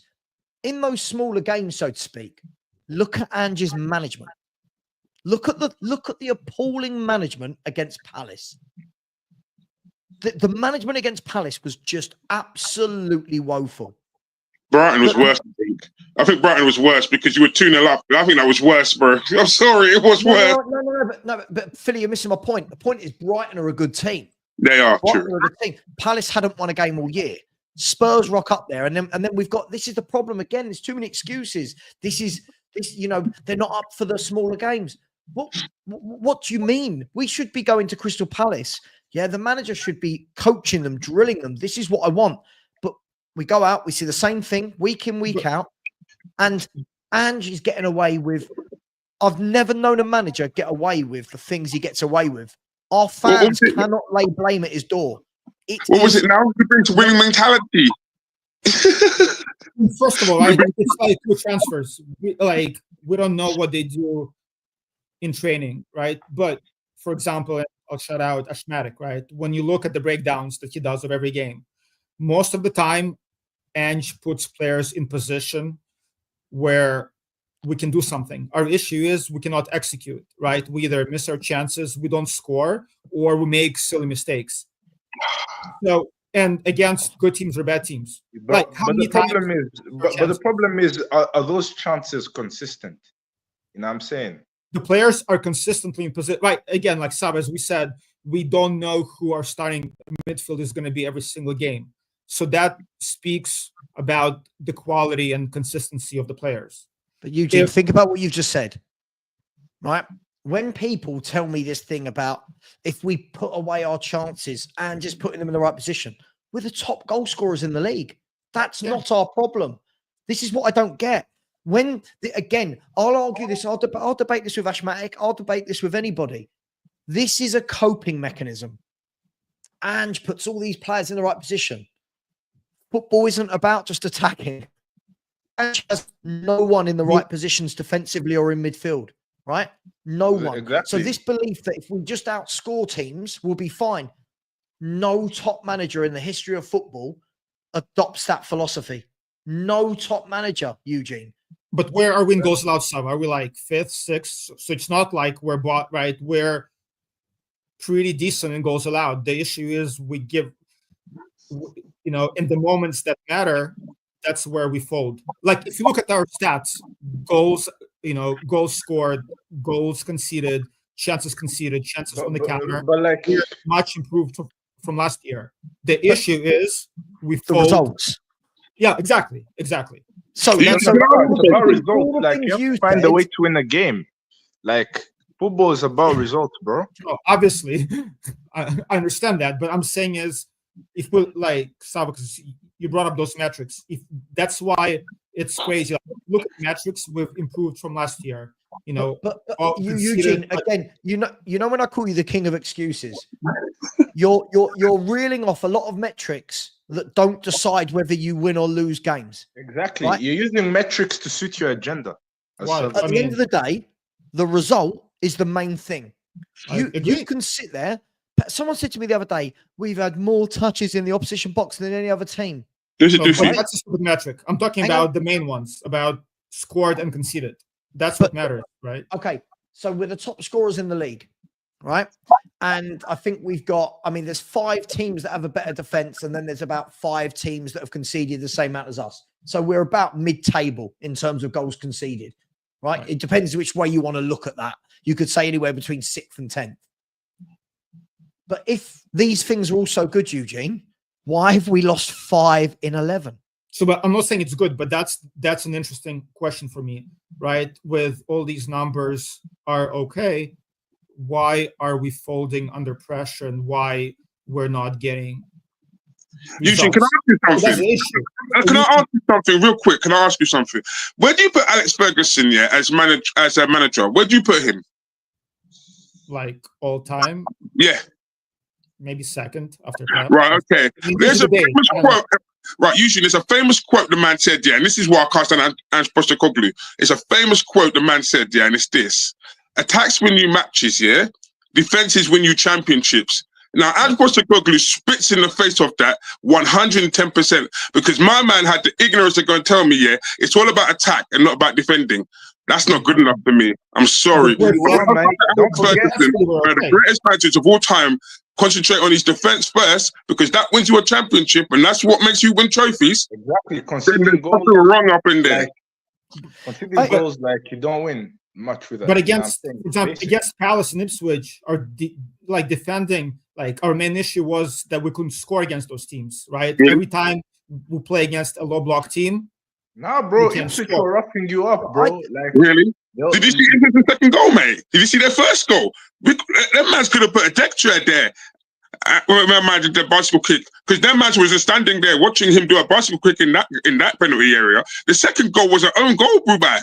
I'm looking at that and I'm thinking, what's going on in the back line? But we're can chasing we- the game. No, right? that's So not the problem. can we bring that's this back? because of pressure by the opposition. What I don't get is I'm going to bring this up, right? I just don't get it. This is the Premier League table right now, right? For everything you're saying, Eugene, for every excuse that is flying out your mouth, it's almost like you're being conditioned to have excuses in this fan base. For everything you've said, right? Look at Tottenham. We are the only team in the top half of the table to lose 5 games. Right. And our fans are more worried about the number of touches we've had in another box, the number of shots we've had. Right. 5 games we've lost. I never Have a said look at that. the form guide on the right hand side. We are the only team in that top 13 that have lost 3 of the last 6. Now, I can go one further. Right. Let's have a look. Who else has lost 3 of their last 6? There we go. You have to go down to Leicester City, who have lost 3 of their last 6. After that, Everton have only lost 1 of their last 6. Yeah, and then we're looking at the bottom 4. But we don't get draws, right? I'd rather get a win and a loss than 2 draws. But that's not a point, Eugene. That's not the point. The point is, any club that you said yourself, if you look at last year, we're doing better than this year in all these metrics. But we're 10 points worse off. We're 10th in the table. We've lost the same amount of games. If you look at that, we've lost the same amount of games as, the only 3 teams that have lost more games than us is the bottom 3.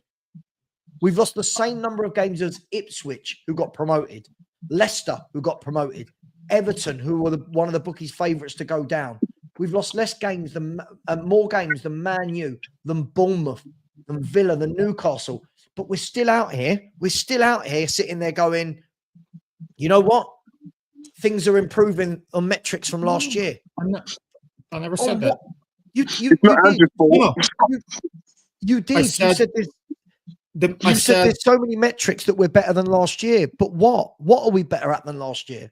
Well, the only thing that we disagree with, right? For me, you guys or you, Savva, said it's Ange. With me is I feel like Ange puts the players in positions, but they're inconsistent and they cannot execute. That's the difference. Okay. Even that, I'll debate that. I'll debate that as well, because I think Ange uses round pegs and square holes. I think there's so many players in that squad who don't play in the right position anyway. So I'll debate that one as well. But look, He doesn't play players in the right position to finish. Look, what Eugene's saying is wrong. Have a look at that table. We're the top goal scorers in the league. All of this, he puts people in the position and we don't finish off. We're the top goal scorers in the league. Our problem is not scoring goals. Again, all of these fans, including you, Eugene, you know, I'll say it to people's faces, all of these fans who keep making these same excuses, our problem is not going forward. This is not our problem going forward. But it is though. Sorry? No, it's not. It is like, again, we struggle against teams who play low block, right? We cannot score. Against Villa and United, if it's an open game, we can score with anybody. But against lesser teams who play low block, it's been an issue with us last year as well. We have a hard time scoring goals and we get put out on the counter. If I said I saw this before, I saw this football before, and I'm telling you now, I've seen it before, and I've seen a man get fired for this job, for playing this brand of football.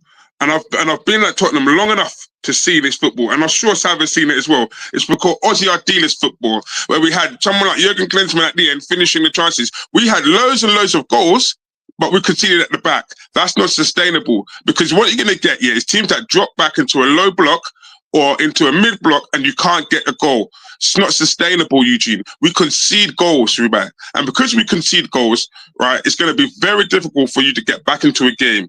Because if a team shuts you down, you're lost for words. Look at Ipswich here. We played the same way. Even though we were losing, we still kept playing the same way. Tiki-taka football. Even though the football wasn't working, my man had nothing left. He was whatless. He was standing there with his hands in his pockets. He didn't know what he was doing, and he was looking sheepish, guy. And I'm looking at him thinking, where is Ian Beale, bro? Nothing left. You know what I'm saying? Right, that's it, man. Fried, guy. I was looking at him thinking, my man, you look like you need to go 5 guys, but your head was fried, guy. I'm thinking, where's the long ball that you need to go to a striker? There was nothing there, Eugene. It was sad, dude. Real. I agree with you. So, and that's what I'm saying. So our issue is offensively as well. Like, how many times did we give up more than 2 goals this year, right? Maybe like once against against the Brighton team. That's it, right? We don't get better. We don't give up a lot of goals. It's just, our timing is terrible. Crystal Palace, Arsenal.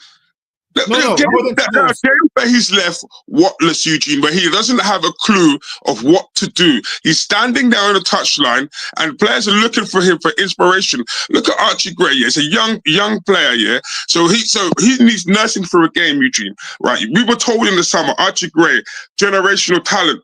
In the tough moments here, he needs inspiration. What inspiration are you going to get from a manager standing there on the sidelines with your hands in his pockets? What inspiration are you going to get from him? Like, on this one if the players need Philly, if the players need inspiration, they're not good enough.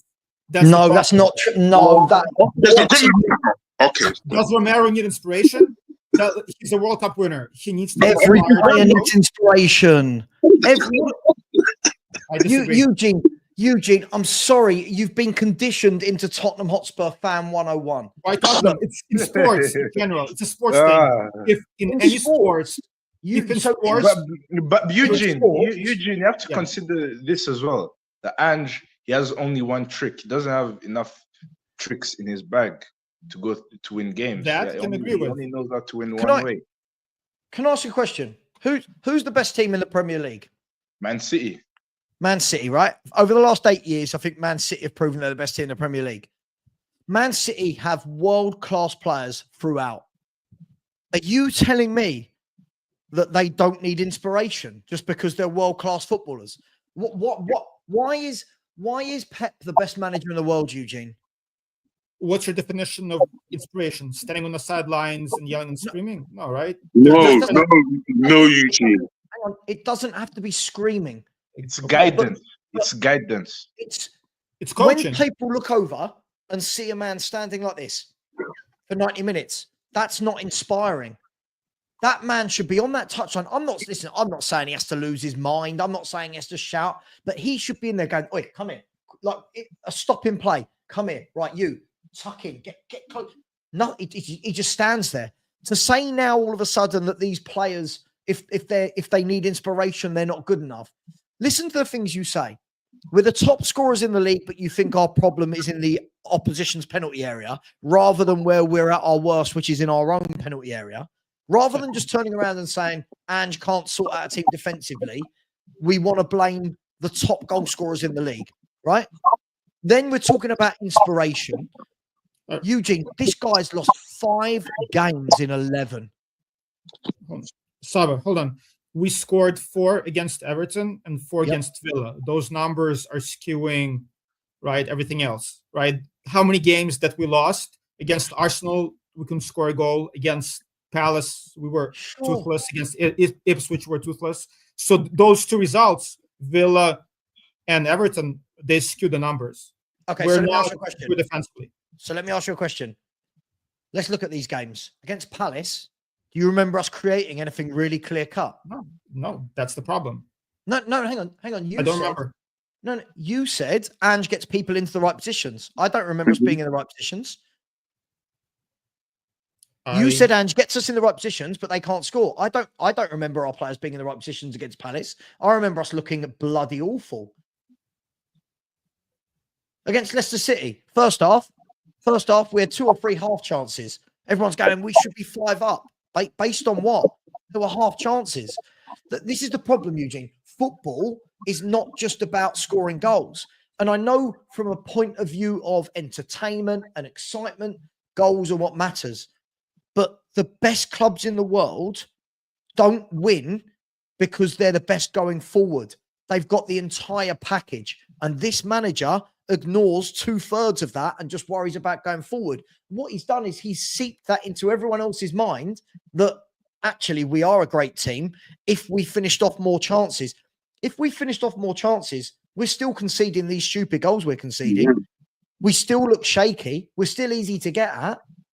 Exactly. But why didn't we? That's what I disagree with you, Savva. And again, I could be wrong, just my opinion. But and we talked about it last time I was on, right?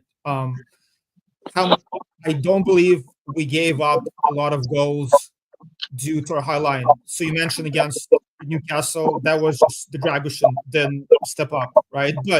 And again, if you look at the numbers, we don't give up a lot of chances and goals due to high line. A lot of the goals, but we do. The Brighton game, it was a true mistake. True. We had Savva, 5. but you want to back game, Hang on, Philip. are you probably watching a different game? You know. Amen. I feel like we're getting confused. I'm not saying that every time we have a high line, it's one ball in behind. But the fact that we play such a high line allows other teams to attack so easily. Look at the goals against Brighton. It wasn't the highest line in the world. The goals we conceded against Brighton. Yeah. It wasn't the highest line in the world. But look how easily they got in behind Porro and Udogie because they're never actually in a back 4 line defending. But Savva, in that game, for the last goal, we had 7 people versus 2 in the box. We had 7 people in the box. You're not listening to what I'm saying. But again, you're not listening to what I'm saying. It's not about how many players we've got there. Their goal. You look in that second half, Mitoma and Minte ripped us a new one on the wings, right? Every time a ball was played in behind Udogie and Porro, and every time it causes panic. Whether they score from it or not, it causes absolute panic at the back for Tottenham Hotspur because this manager doesn't know how to set up a defense. Yeah, it's right? chaos. It's every time someone attacks us, it's chaos. Look at Ipswich. Look at Ipswich. The setup, you know. Anyone heard of Leif Davis before this season? Well, but... Hang on. Anyone heard of Leif Davis before this season?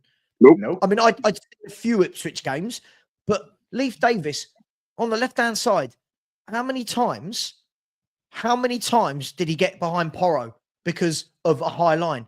Now, it doesn't mean they're going to score every time, Eugene, but it sets this is the problem. We look so linear at everything. Look at the bigger picture. The moment Leif Davis got behind Porro for the first time in about the 2nd minute of that game, right? The moment he did that, he knew, I've got him. Right? Keep giving me the ball. I can get in behind this guy because of the high line. Now, they're not going to score every time from it, but it causes chaos, utter chaos in our defense. I'm even worse than that for you, yeah? You did the watch along for Karabakh, didn't you? How many times did Karabakh get in behind Tottenham's defence? How many times did Karabakh could have at least scored the one that game, just because they're scrubs? Alkmaar. Yeah, how many times did AZ Alkmaar get behind Tottenham's defence? Because Poku had a field day in that game. I was watching that game. Was doing up. Hang on, guys. Again, we're both talking at the same time, man. Like, I can't hear. Right. word. I listened to Savva's Karabakh game, yeah, and every 5 minutes, it was Karabakh coming in behind the Spurs defense. The Ferencváros game, every time Ferencváros getting in behind the Spurs defense. And I watched the Alkmaar game because Savva was sick, yeah. There was no watch along. I had to watch that game. I was Poku getting time and time again. And our defenders actually allowed him to run into the area. And that was worrying, dude. That was worrying, dude. Because my man could have easily switched and had a shot, but he didn't have a shot. And Alkmaar were wasteful in the game. People think that's defending well if other teams don't score off it. The number of chances we give up is truly worrying. The number of chances in a game where, listen, it might not be, we can look at the Opta stats and go, was it a big chance? But the number of times teams get in our box and you think if they just pull that back, we can't defend, Eugene. We cannot defend. Our fullback. I agree. But is the tactics or execution? I think it's both, right? It's not just. I think it's a combination of like Poirot is never going to be a good defender. So a lot of things that happen because of the way he defends. So it is the way it is. So given our limitations and our tactics, we need to score more, right? I'm not saying we're a good defensive team. All I'm saying is, given the way Ange coaches, or given his tactics, and given some players that we have like Poirot, we need to be more efficient on defensive end. That's it. Eugene, sorry, and welcome Hassan and Mr. Box Office. My call-in show's turned into a panel show. But hey, listen, you're welcome. Everyone is welcome. But Eugene, before, I know Alex will let loose, so we'll get Hassan in next first. But Eugene, what I love about you is what you hang on. I'm watching Musa Sissoko at the moment run through Plymouth. He's looking the world beater. Hang on, they're in. Finish that. Oh, well, he's level finally, Sissoko with flashy footwork. Wait, Eugene, okay. right? You say things with facts. Then when you make your second point, you kind of counter your first point.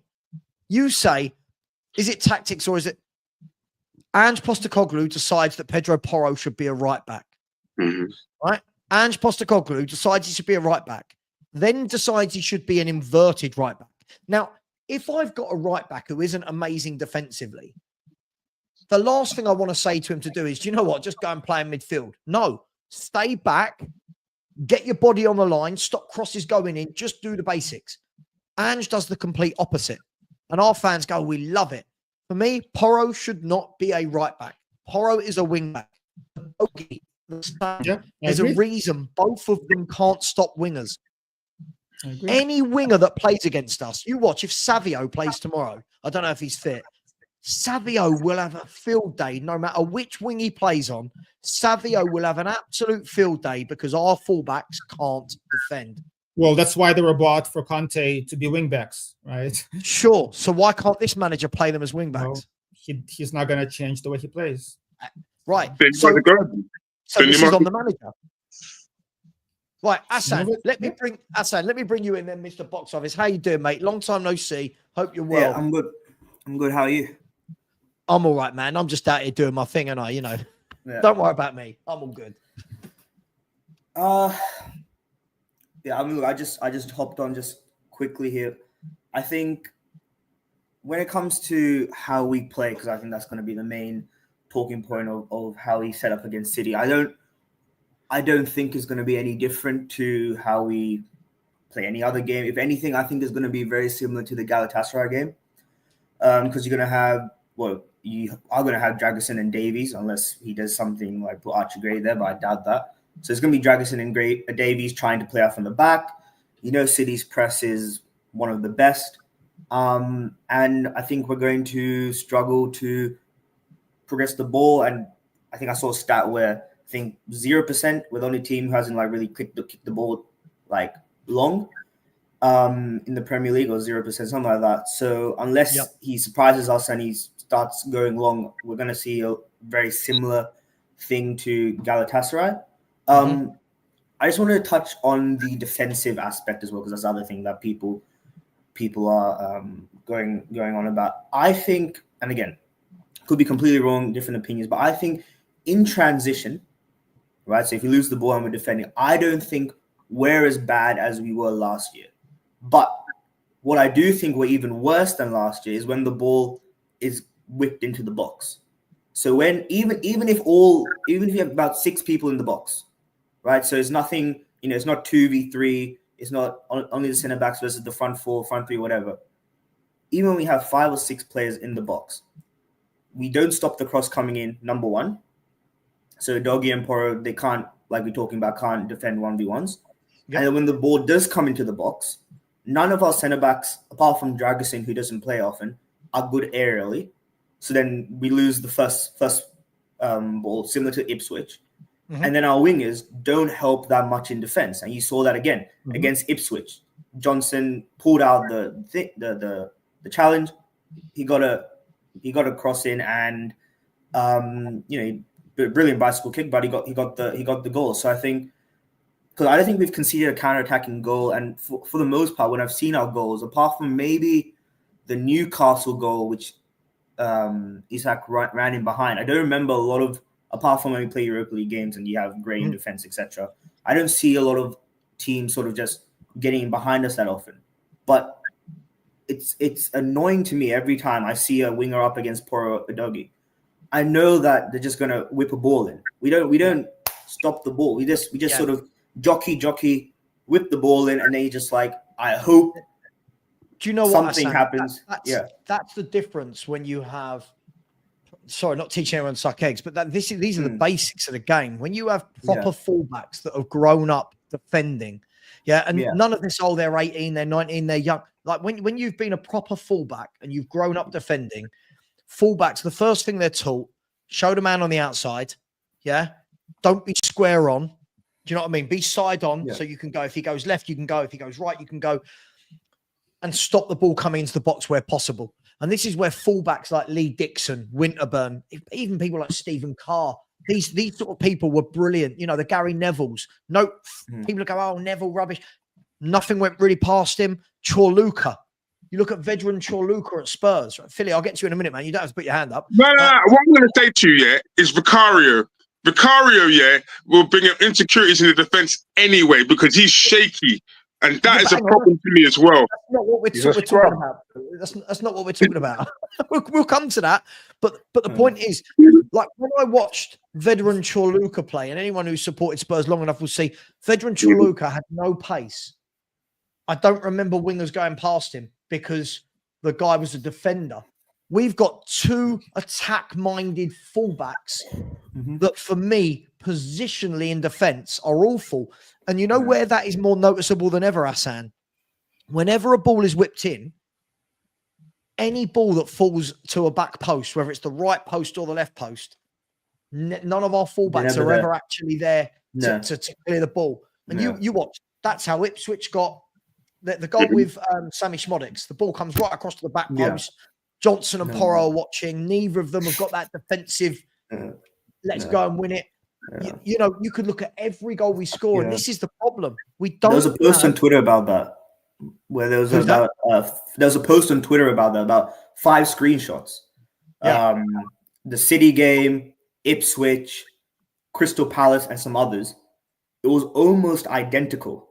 The same area in the box, the back post, especially the right back post. So I think Udogie, he's not good 1v1, but he's a strong guy.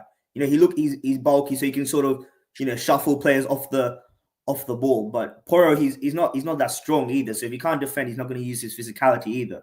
So you always see that right hand side, Romero, Poro, and Johnson. Johnson is weak, Poro can't defend, and Romero's having a really off start to the season. So it's no coincidence that I think we're conceding a lot from that back post, especially the right hand side. But sorry, you continue. So I just had to. No. When you mentioned, this is what I was going to say. Whether or not it's a high line and people getting in behind, like Osman did 4,000 times in the first half, whether or not it's balls into the back post, whether it's stopping crosses, my issue is that this hasn't changed in 18 months, and Ange doesn't appear to be working on that. And what I need to see, and this is only for me, is he capable of working on that? Top managers will sort that out. Top managers, if they can't, will go and bring in a top defensive coach, and they'll admit their weaknesses. Listen, I'm brilliant going forward. I need you to work with these guys. But like Hoddle said, you look, Porro and Udogie spent most of their time in the opposition half. So no wonder teams love playing against us. Let me bring in Mr. Box Office. Before I do, big up Jacob. I see Jacob sneaking in the chat there, dropping a little Ange bomb. Big up to you, Jacob. If you haven't, please do get over and subscribe to United Spurs of America. Jacob and I agree on nothing really with football, but we do have good conversations away from football. So big up to him. Mr. Box Office. Eugene says, I'm going to put this back on Eugene. Eugene says, Ange is getting us in the right positions. If we just scored more goals, we're basically winning more games. Is it that simple for you? Are we? Is there more to it than that? I love that you introduced me and you bring off Eugene, because I fancied the argument, because I saw Eugene, because Eugene always goes at me at the chat. So now you got Mr. Box Office. Let's Mr. put them Box together. Office back in the building, just to have that argument. You know what I mean? You Thanks, got Savva. your wish, you got your dream. Here you go. Here we go right now. You know what I mean? You know, Everyone else I've had sit a bad night right now because I should be out right now, reading on a Friday night rather than on a stream. But anyway, moving on. Big up to you, Savva, though. Before you get going, Alex, can I just say that I need Watford to hold on to this win for £600. I'm just letting you. I'm just putting out there. So if Plymouth score, I'm ending the stream, as you were. That's fine. That's fine. I mean, honestly, I don't know where we're going with this. I mean, our forward line is. I mean, where are we going with this? This forward line is so fantastic. I've been told, and then they can't defend. They're not that great attacking wise, even though we score loads of goals, which I'm still confused about, to be honest with you. You know what I mean? So what are they actually good for? What are they actually good for? Let's be honest here. You know what I mean? Because I don't rate Johnson. I'm sorry. He's only on a good day sometimes when he can score an open goal. You know what I mean? Yeah, Solanke, yeah, he's doing okay, right? Don't get me started on Kulusevski. I don't rate him. I'm sorry. I need more time. I'm sorry. People can argue all day long about this guy. I'm sorry. I want Maddison in my team. Because I rate him more as far as I'm concerned. I think Ange, well, I don't want to talk about him anyway because you know what our feelings are on him anyway. You know what I mean? And Son, I want him up front. I'm sorry. I need him up front. I need two up front for me. And that's just for me at the end of the day. The only thing that really is confusing me at the moment, I've got a feeling that we're going to get a draw out that game tomorrow. I've really got a feeling we're going to get a draw out that game, because the reason why I say it is because Kulusevski and Son love playing Man City. They love playing Man City for some reason. So really, I think if Man City don't take their chances, I've just got a feeling Kulusevski and Son are just going to wrap it all up. That's just me at the moment. There's something about this game tomorrow. I just think they're going to turn up tomorrow. And if Dragoson's playing with Davis, I feel more comfortable with them two in defence than bloody Romero. I'm being honest with you. Well, let's talk about this just quickly before we do. Big up to We Are Spurs TV, who did put in a super chat ages ago. This is my bad. I'm so sorry. And has said, with Bentancur out, who would you play in centre mid? Listen, I'll ask the panel this in a minute. I'll ask the panel this in a minute, but I think the thing is, Matt, my man, I don't even think it's a discussion, if I'm brutally honest. I think we know it's going to be Sarr and Basuma. He's not going to play Archie Gray. If he does, then it's a surprise. Just quickly before we move on, panels, anyone disagree with that? Anyone think that? Yeah, I think you should play Archie Gray. I want to play Archie Gray there because it will serve them right, because they're telling me it's a 6. So there you go, play Archie Gray as a 6. Get on with it. Yeah, but is he going to? He's not going to. I can play Basuma and Sarr. Right. You can't have him play left back and right back and then chuck him in at number 6 against City. I'm not hearing the excuses. I'm not hearing the excuses for Archie Gray, because I'm sorry. We said at the beginning of the season, I said on Mr. Box Office TV, which is on retirement at the moment. Yeah, because I said the same thing for 20 million times now this season. Yeah, is that, you know what I mean? It's like we said that we had 2 midfielders that were so impressive in training, we didn't get a midfielder in. So I'm not hearing this excuse. I'm not hearing the excuse for injuries, because we said we had a great squad. Even though we sold a bang average Højbjerg, I'm not hearing it. I am not hearing it. But to answer the actual question, is anyone doubting it's going to be Basuma and Sarr? No, that's going to be it. If we start if Ange plays Kulusevski and Madison together, we're gonna get overran and battered. There's no way. It's gonna be Exactly. Well, If yeah, Bissouma- but we should have Kulu, thought of that with it. Sarr, We should have. and Bissouma. It'll be cool We to should have thought of that before then. That's the three. We should have thought that before then.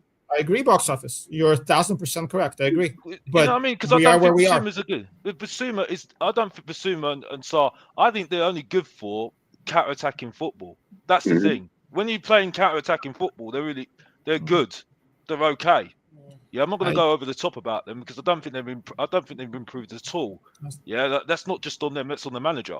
But you know my feelings on that. But for me, right, I'm going to be quick because I want everybody else to have a say. You know what I mean? Because it's a call-in show. But the point is, is that for me, I think if we've got this, if we're going to big up our number 6, Archie Gray, who's been sitting on the bench for how long now, right? Go and play him then. You know what I mean? Because you bring the calls out, play him. You know what I mean? You know, give him that chance. Yeah. That's I I would do want to miss the see box like office. Gray, but not against City. Why? Well, I was told he was generational. I was told we had a better squad because Archie Gray, and I swear down, Ian Lubin said it himself, Archie Gray was one of the best players that we've got. Oh, wait, let's play Archie. Well, here's Man City. Let's go play Archie, right? And when Archie don't play well in this game, I don't want to hear you moan because he's a young boy. But he was young for mine. Yes and no. But why? Yes and no. I mean, guys, look. As much as I say, look, what's all this 40 million about for Archie Gray? I think there's a huge difference, right? Sorry, I've got one eye on Plymouth for throwing the kitchen sink with 3 minutes of injury time to go, and I should have cashed out. Please don't tell me to score. That's his level, man. That's terrible.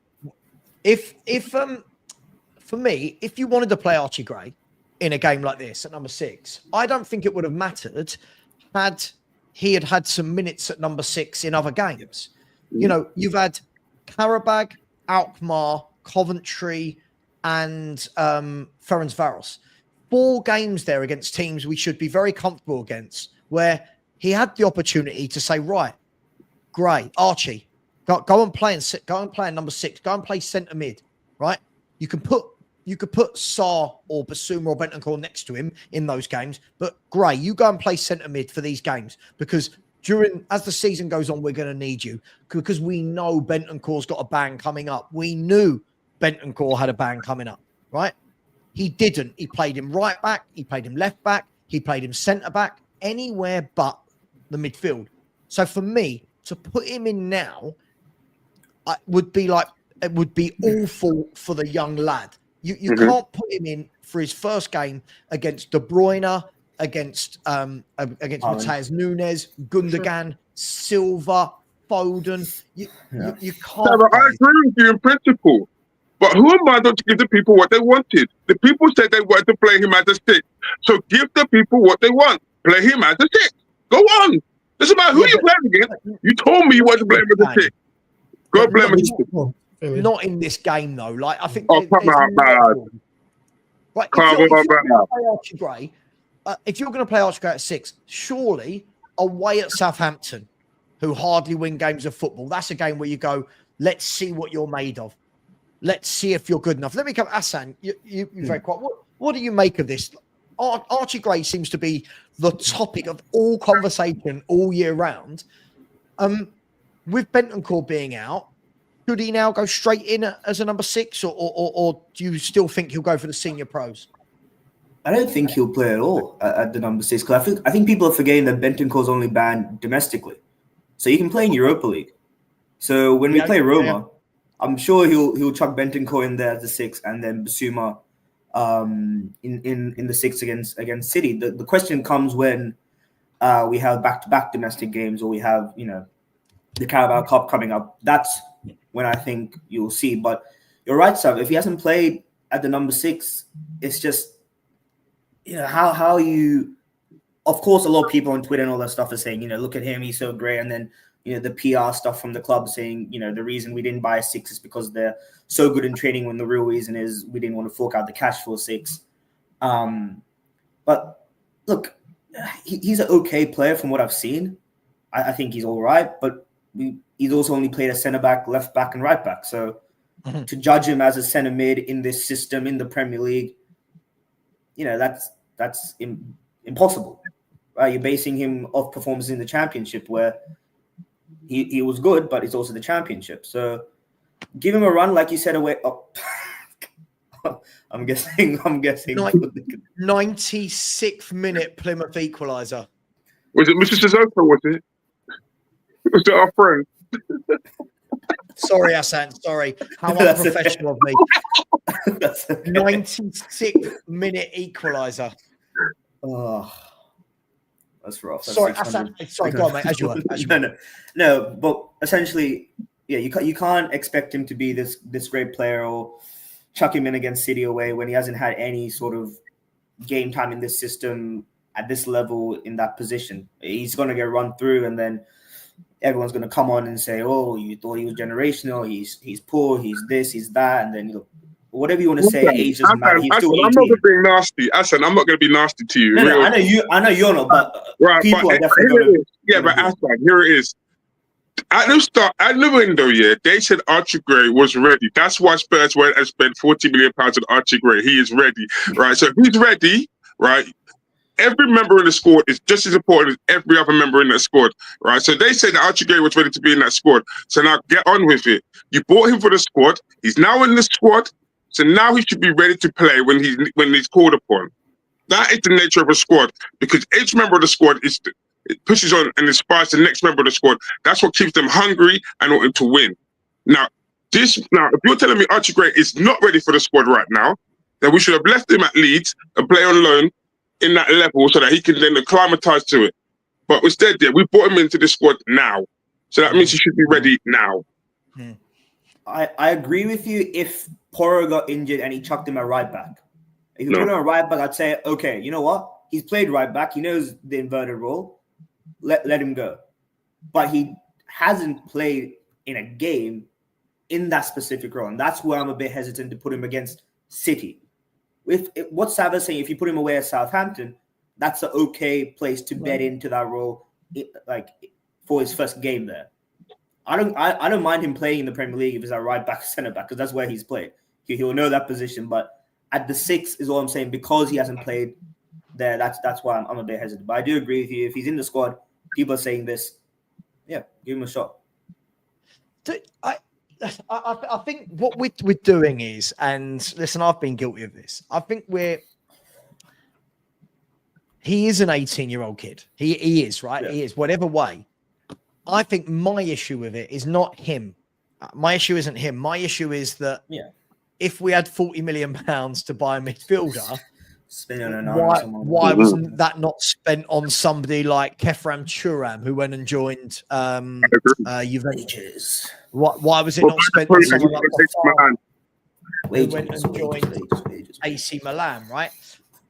But my problem isn't with Archie Gray. My problem is, even when I've watched Archie Gray play, now again, it's difficult because it's not his position. I still don't see anything in him where I go, oh, yeah, that's why yes. That's my problem. My problem is that we spent 40 million on a teenager, which is very un-Levy-like, if we're going to be brutally honest.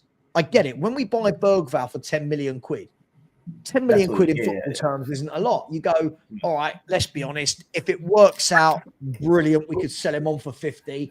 If it doesn't, 10 million quid. We'll probably sell him for 5 million to, I don't know, France, Belgium, wherever. My worry is, if 40 million has gone on that player and the manager clearly doesn't see him as a number 6, something in all of that middle, and I'm not blaming Ange, but Ange, Lang, Levy, Paratici, whoever, Scott Munn, whoever, all of that, I'm looking at it going, right, 1, who wanted this guy? 2, for what? And 3, why have they signed off on so much money on this kid? Even if he was 20 million, it's too much for a kid that doesn't seem to have a position. It just all feels, does that make sense, guys? It just all feels a bit... He lost that seat. That's all I'm going to say. When I seen him against Alkmaar and Poku was tearing him a new one, he looked all like C. The boy looked like he come out from high school and then he's just playing in the Tottenham squad. That's how bad he looked. I'm sorry. That's how I saw it. I'm looking at him and I'm thinking, mate, it looks like you got your lunchbox there for like because you shouldn't be in the squad. You should be nowhere near it. But here we go. This is Tottenham, and so this is what they wanted. So give them what they want. I'm not going to cry. I'll just say one thing, and then I'll let others people speak. I know we're speaking for a bit. I don't think the recruitment actually. I know people are going to say recruitment is bad, but I don't think profile-wise they've done the profiles that I think Ange originally wanted. Because if you've seen the tweet, the infamous tweet about Eze, Gallagher, and Neto, you have Gallagher who's a 6/8, if you want to call him that, but his wages were too high. You have Eze who's a number 10, his wages were too high, and you have a dribbly winger who wages weren't too high, but we didn't get the fee for him. So then you look and you say, okay, great. Oh wait, he's a 6/8 kind of player. Bergvall, wait, he's a 10, right? He plays in the 10. And then you have Odegaard. Wait, he's a dribbly winger. And then you look at the prices for them, the wages for them, and you go, I see now. Yeah, all right. Okay, your profile is right, but the levels that you've gone to is the disgusting. level is It's disgusting. That's shocking. Yeah. But I'm hearing from the club. Sorry, not directly. I'm hearing from people that know people in the club. Sorry, like I'm on ITK or something. I'm hearing that they were going to get those players anyway. I'm led to believe. I'm led to believe that Gray was coming either way. It wasn't him or Gallagher, right? It wasn't Odegaard or Neto. I'm led to believe it was going to be those young players anyway. My concern with this again is if you are going to spend 40 million. I'd like to think there are many scouts in the world who could go out and find a better footballer at 40 million that can offer something now. Now, what we know the Spurs fans will do is if Archie Gray comes good in a year and a half, 2 years, we'll all go, oh, where was everyone talking about Gray? But my point is we spent 40 million. It's not like we spent 10 million and sent him on loan. If let's be fair, if you buy Archie Gray from Leeds in the summer, imagine this had happened. Let me ask you lot this. If the news broke, Spurs have bought Archie Gray for 10 million, they're leaving him at Leeds for a year, even 15 million, they're leaving him on loan at Leeds for a year. He's going to join up with Spurs next summer. We'd all turn around and go, good luck to the lad. Looking forward to seeing him play. Let's see how he develops. He's going to play week in, week out. Brilliant. Go and get your football. And we wouldn't even be talking about him ever. It would be like, how's Gray getting on? Oh, he had a good game the other day. Oh, Leeds are top or Leeds are second. Good. Right? But we didn't. In true Spurs fashion, we've put him straight into the first team squad. And now he's getting minutes. When people say it's good that he's getting minutes at right back, left back, I don't see how that is good. Him getting ruined by wingers week in, week out isn't good for development. That's not good. He should be playing in central midfield. So again, Eugene, I'll come to you. Would that I gotta be go in a fair minute, if that Savva. happened? Yeah, no, I gotta go in a minute, but before, Sure. I agree with you. So I think the issue is not Archie Gray per se, right? Exactly. We can spend. The issue is that the club. There are two things. First, the club did not bring anybody else in who can help us right away, and two is we're thin at positions where now Ange has to play Archie Gray. We're thin at right back. We're thin at center back. We're thin at left back. So now Ange says, hey, I need somebody there. Gray is versatile enough. I'll put him there. I agree. It's bad for his development. I still think he's going to be a good player. The issue is we need to nurture this player and not ruin his development by playing him all over the pitch, right? And not have somebody for him to look up to. I mean, I've read somewhere that in training, he is playing as a 6. That's what I read. I don't know if that's true or not, but in training, he's playing as a 6. But I agree. If in Europe and in the league, he plays right back, left back, center back, that's going to ruin his development. He needs to play as a 6. And I think the club is not doing good by him to putting him in that situation and in that position. If that makes sense. It makes complete sense. I think that youth football is very different to senior football. Championship is very different to Premiership. Lots of people are going by, oh, I think this guy's brilliant because they saw him play for Leeds last year. listen, and people saw him play against Chelsea, and he was man of the match. Listen, one good game against Chelsea in a cup game shouldn't be the benchmark for this is why we pay 40 million for a player. My concern is, as always, is he going to get game time? And if he doesn't get game time when Bentancur is out, what does that tell you? Yeah, but Savva, I'm going to counter your argument. But sorry, Steve. Right, what I was going to say. Love the debate. Well, what I was going to say to you, Savva, is that we did this before with Pepe Metsar. We sent him back to Metz on loan here for the first 6. Was it the first year? We bought him here, and then we sent him back on loan here to get game time. So why don't we do the same with Archie Gray? You knew Archie Gray wasn't ready for this level. I agree with you. The Championship to the Premier League is a massive jump, and the top end of the Premier League as well, which was my concern. It's the top end of the Premier League. This is why I said you did nurse him in 20 minutes here, 10 minutes there, so he's got game time, so he can learn from the players around him. But again, like Mr. Box Office keeps saying, we didn't buy the established players here for him to learn off. And the ones that we have at the moment here, I don't want him learning from them because they're not good enough. Right, Bentancur, right, it's the only one of them that I can say, you know what, you're an actual 6 and you actually won something. But Zuma's never won anything. And Sar's never won anything. So what's Archie Gray going to learn from you when the moments get tough and we're fighting for something? What's he going to learn from him? Nothing good. I don't want you. And it's right back. What was I hearing from Johnny last year? Oh, we're Emerson Royale teaching the youth. I don't want Emerson Royale teaching no youth. Nothing about it. Emerson Royale was rubbish. He's one of the worst players I ever see in my life. I'm not even joking about it. He is one of the worst Brazilian right back I ever see in my life. And another one that we got as well is that useless Brazilian striker that I keep hearing about, Richarlison. Oh, take a shot every time you say Richarlison's name. The useless pigeon guy. Rubbish there. You know what? He is the worst Brazilian striker in my lifetime, blood. I've seen Romario and I've seen Ronaldo, and this one is the worst one. This man can't even control a football, brother. Broke the pigeon's neck, man. That man is useless, guy. But there's my run over, blood. Respect to, go on, Alex. With respect to Emerson Royale, I think he's an awful right back, by the way. But he's a defensive right back. That really we need a defensive right back, and he was actually good defensively. That's the thing. The thing is, there's no balance there, isn't there?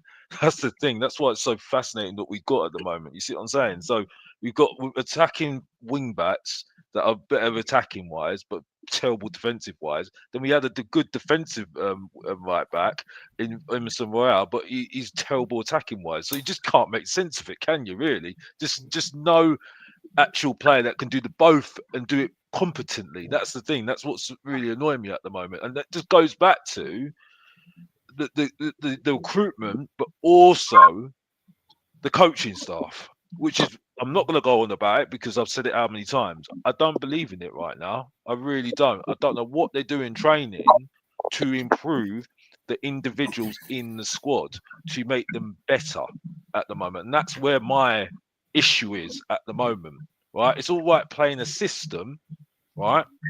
Okay, yes, you need to adapt as well to adapt to the players you got, which I think this is something that we need to do, to move us forward. But individually, how are they getting better? Because you have to get better to move on to get to the top. It's always the thing. That's why Guardiola, people, the thing that really makes me so laugh with Man City fans, they're having a go at Guardiola at the moment. And I'm like, where are we going with this? Where are we going with this? Guy, Alex, that this guy is ridiculous. that guy that came on Debate Savva a couple of weeks ago, and he said, the thing I despise about Pep, and you're like, whoa. He said, I've said it for 3 years, our defence is crap. Hang on, in the last 3 years, you've won the league every year, you've won the Champions League. It can't be that crap. I said to him, you wouldn't last 20 minutes as a Spurs fan. You wouldn't last 20 Look minutes. at John Stones. Look at John Stones. He was useless when he came to Man City. But look at him. Look how I can't think of the word. Pep Guardiola's a coach. Coach. That's what I'm saying. You see them develop. It's not even that he plays them in the system. He actually develops them. If he can't develop them, he said, sorry, bye-bye. I haven't got time for you. Most big teams are ruthless. Most big teams are ruthless. Sorry, Savva. Most big teams are ruthless, Alex. 1-2 years, bang, you're gone. If you don't perform in them 2 years, gone, you're gone. Tottenham is the only club here where you keep a backup player for 10 years. Ben Davies has been here 10 years. Let's fathom that. He has never broken into the first team, yet you've been here for 10 years. You smell, dude. I don't want you at Tottenham Hotspurs no more. But how are you still here, blood? How are you still picking up a paycheck when you've never broken into the first team? That's shocking, dude. That's bad. What I agree. I'm going to bring Hassan here just quickly before I do. Simply Ace, listen, it's not that John Stones went from useless to world class. It's that Pep Guardiola looks at a player and goes, I can work with that player, right? He clearly had all the skill set to play how Pep wants, but wasn't putting it all together at a different club. But Hassan, let me bring you in here. A lot of this gets aimed at Spurs, doesn't it? Is to has Ange actually upskilled any of the players? You know, in 18 months, the form is getting worse and worse and worse. The players seem very inconsistent. Is there a player out there that you go, God, he has come on leaps and bounds. Look how he's worked with Ange for you? Not really, if I'm being completely honest. I think probably partly is down to Ange. You have to if you're the coach. I think also partly is down just to the profiling of the squad. I think we touched on it earlier about how you have fullbacks who are actually wing backs. You have a keeper who, look, he's a good shot stopper and he's decent on the ball, but in the box he's useless. And lo and behold, we can't defend in the box. We have a backup centre back who's not good on the ball, but for Ange ball, you need to be good on the ball. Dragusin, he's not that great on the ball. Mm-hmm. You don't have a natural six. I know people put Bentancur in that sixth role, but I think he's not natural like strong six. Mm-hmm. Neither is Basuma, neither is Sarr. Mm-hmm. Maddison's not at 8 or 10, whatever, like in this system. Kulusevski's probably the only one who's probably in that actual role that Ange likes in that system. Son's not now. He's not a touchline winger. Johnson is not a touchline winger. Solanke, I think, works for what Ange wants to do in terms of pressing and all that. So I'm looking at our starting 11 and I'm going, who actually fits anything that we're trying to do here? What players do? I feel like whatever player comes to this club, we seem to have this cycle as fans where we spend the first few months convincing the rest of the world that we've bought amazing players that fit Ange's system and they're better than anyone else any other club has bought. Then when the results don't improve, we then seem to go, oh, but do they fit Ange's system? And we're in this perpetual state of denial for me. So is it that they're not good enough for Ange's system, or is it that Ange his system's just a bit, it's just too out there? I don't know. I wouldn't say system's too out there. Yes, obviously the inverted fullbacks to the extent they go, etc., is quite extreme, but he's not the only one who does the inverted fullbacks, gimmick and all that kind of stuff. But, we have a go at Johnson for being a terrible, terrible winger. And look, in all honesty, he's not a great player, but he's not this player who will beat a man 1v1, dribble and that. Like, if you saw him in Nottingham Forest, the reason he was so good was on the counter. He would run in behind and he's got a decent finish. If you saw the Wales game that they played recently, he scored that exact same goal. Ran in behind. Look, we agree with you, though. We agree with you there. That's what I would say. Is an inside. Sorry to interrupt you, but inside forward, both of them. You're absolutely what your analysis of the squad. I absolutely agree with most of the points. Don't get used to it, though. Yeah, don't get used to it, though. Yeah, but the point is, right, is that but he is an inside forward. And I really want to press for Ange to put him as an inside forward. I think he's put him with Solanke up front. I think you're utilising him better than putting him on the wing because he cannot get past his man. He can't do it. You just putting pressure on him. And I think you're absolutely spot on. With that Nottingham Forest, he's brilliant on the counter. Again, it goes to my point. We're better as a counter-attacking team. We are better as a counter-attacking team. Most of these players are counter-attacking players. That's it for me. Let me bring in Tony, who's just joined the show. Just quickly before we do, I do think this is a really good point. other managers do similar systems, but this guy inverts both at the same time, and it leaves gaps in behind. Mhm. And a lot of those other clubs, what they do is when they have their two fullbacks, if they go, they've got a player that drops in to make it a free. And I just don't think we do. Tony, I don't know if you've been on before. I'm not sure. I want to say A little. I think a little while back I did, Savva. It's been a little while. I've got 3 kids, so I don't have the time to spend on YouTube, unfortunately. Understood. So you're not one of the Aussies that hates me. I'm guessing you're Aussie from No, your no, accent. no, Yeah, I'm no, guessing no. like, I listen okay, to a cool. lot of Just checking.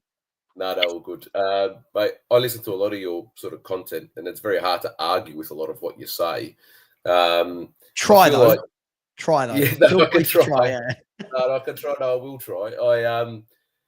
I feel like Spurs are at that crossroads now where we get to the point of a manager of a coach's reign where we start asking questions, and obviously they're all valid and fair questions in my view, because I think compared to last season, I think there is a lot of questions to ask.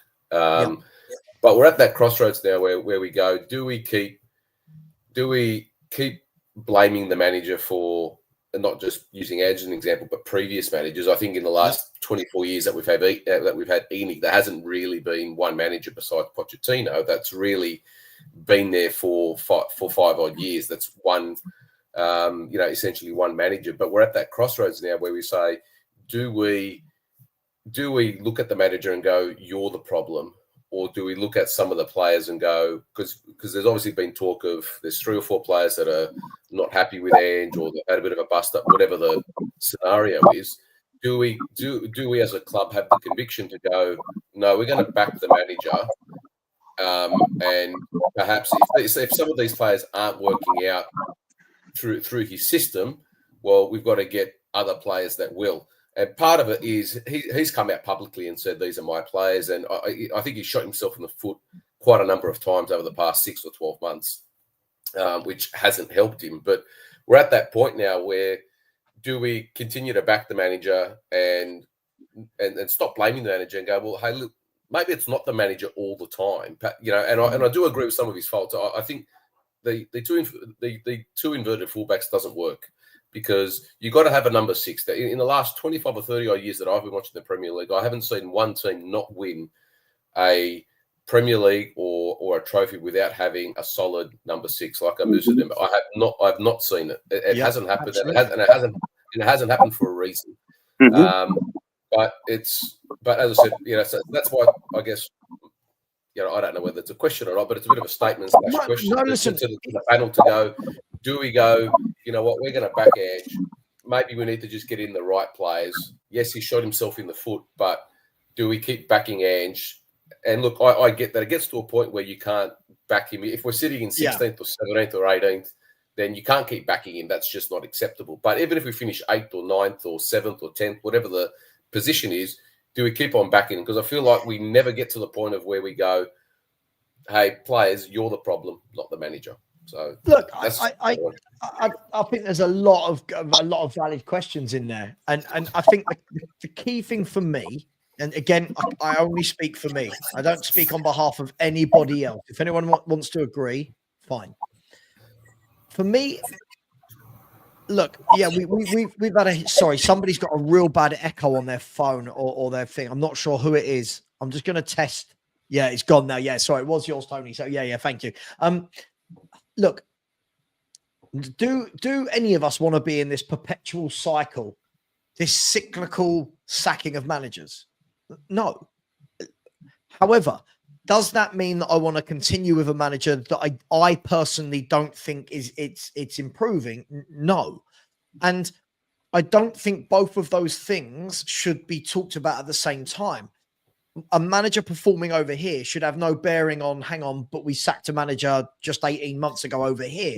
For me, that doesn't quite work. If I get a new job and I take over from somebody and my boss calls me in and goes, look, you've not hit your targets, you're not doing well, I can't imagine he's going to go, oh, well, I'm not going to sack you though, because we only sacked the other guy last year or the other girl last year. And what I want to see, Tony, for me is, I'm not expecting, people always go, oh, who's going to come in and win? I'm not expecting winning at the moment. I want to see some improvement. I want to be able to watch my club and go, yes, there's going to be ups and downs. Yes, we're going to lose some stupid games because everybody does. But I don't want to watch my club and go, this is the same problem week in, week out. And these are things that the manager can fix and never tries to. That's my problem with him, is that it's the, I hate using this phrase, and I apologize, Tony, but it's the old, the definition of insanity, right? Is he's doing the same thing over and over again, but yet as a fan base, we keep going, it's going to work. And it's like, but it's not. So again, when I show this to people, and I know everyone's seen me put this up and everyone's bored of it, but when I show this to people, this doesn't lie. All right. This last calendar year, this last 12 months, this is where we're at. And this is showing zero improvement from the time he took over, if we're going to be brutally honest. And yes, we can keep saying it's the players, but a lot of these are his. A lot of these are guys. I agree. I agree with you completely that there's certain parts of his management style that I enjoy. There's certain parts that I don't enjoy. And I think the biggest error that he's made is not perhaps adapting quick enough to the Premier League. I think his stubbornness is what's going to ultimately bring about his downfall. I think, Agreed. And I don't know whether, if it gets to the point of him,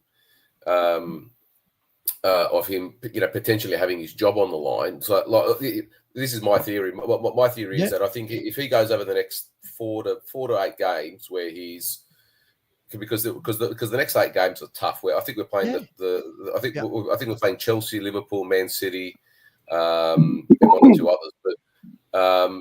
But if he loses half of his next, 4 to 6, 6 to 8 games, his job will be on the line. I don't think it's correct to give him the flick just yet, because I do want to be a supporter where we see out a process with a manager. However, at the same time, if the performances are getting worse week by week over the course of 6 or 8 weeks, well, it doesn't leave management much choice. So, sure, so I'm kind of. Tony? Can I that's just kind of a half interject? answer, but yeah. Can I just interject? And before I bring the others in, I'm going to come to you in 1 second, Tony. For me, the hitman, you watch me enough to know that I don't change my mind off the back of 1 win or 1 defeat. I've just shown you a whole calendar year of my evidence as to why I don't rate him as a manager. This isn't about losing to Ipswich Town. That is the notion put forward. When we lose a game, people say, oh, everyone's overreacting. But I've been saying this. Alex has said this from day one. I've been saying this from about game 10. Look, Philly's been saying it the whole time. We can't say, oh, we won this week. Oh my God, the project's working. We lost this week. The project's, I just don't rate him. To come back to your point, Tony, the word you use there, though, this is where I struggle as a football fan. We want to stick with a manager to see if the process works. We want to see the process through. The boys at the top know exactly what I'm about to say. What is the process? This is what I don't get. Like, what are we? Me and Box Office did this last night, right? At the moment, if I'm seeing that slowly, if I'm seeing increase in wins, less defeats, more clean sheets, start going, okay, it's not perfect, but we're moving in the right direction. It's doing that. And that's why I don't understand, what is the process, Tony? The process is that I think we came from a place where I think with Conte and Mourinho, I think we tried to buy a title or buy a trophy.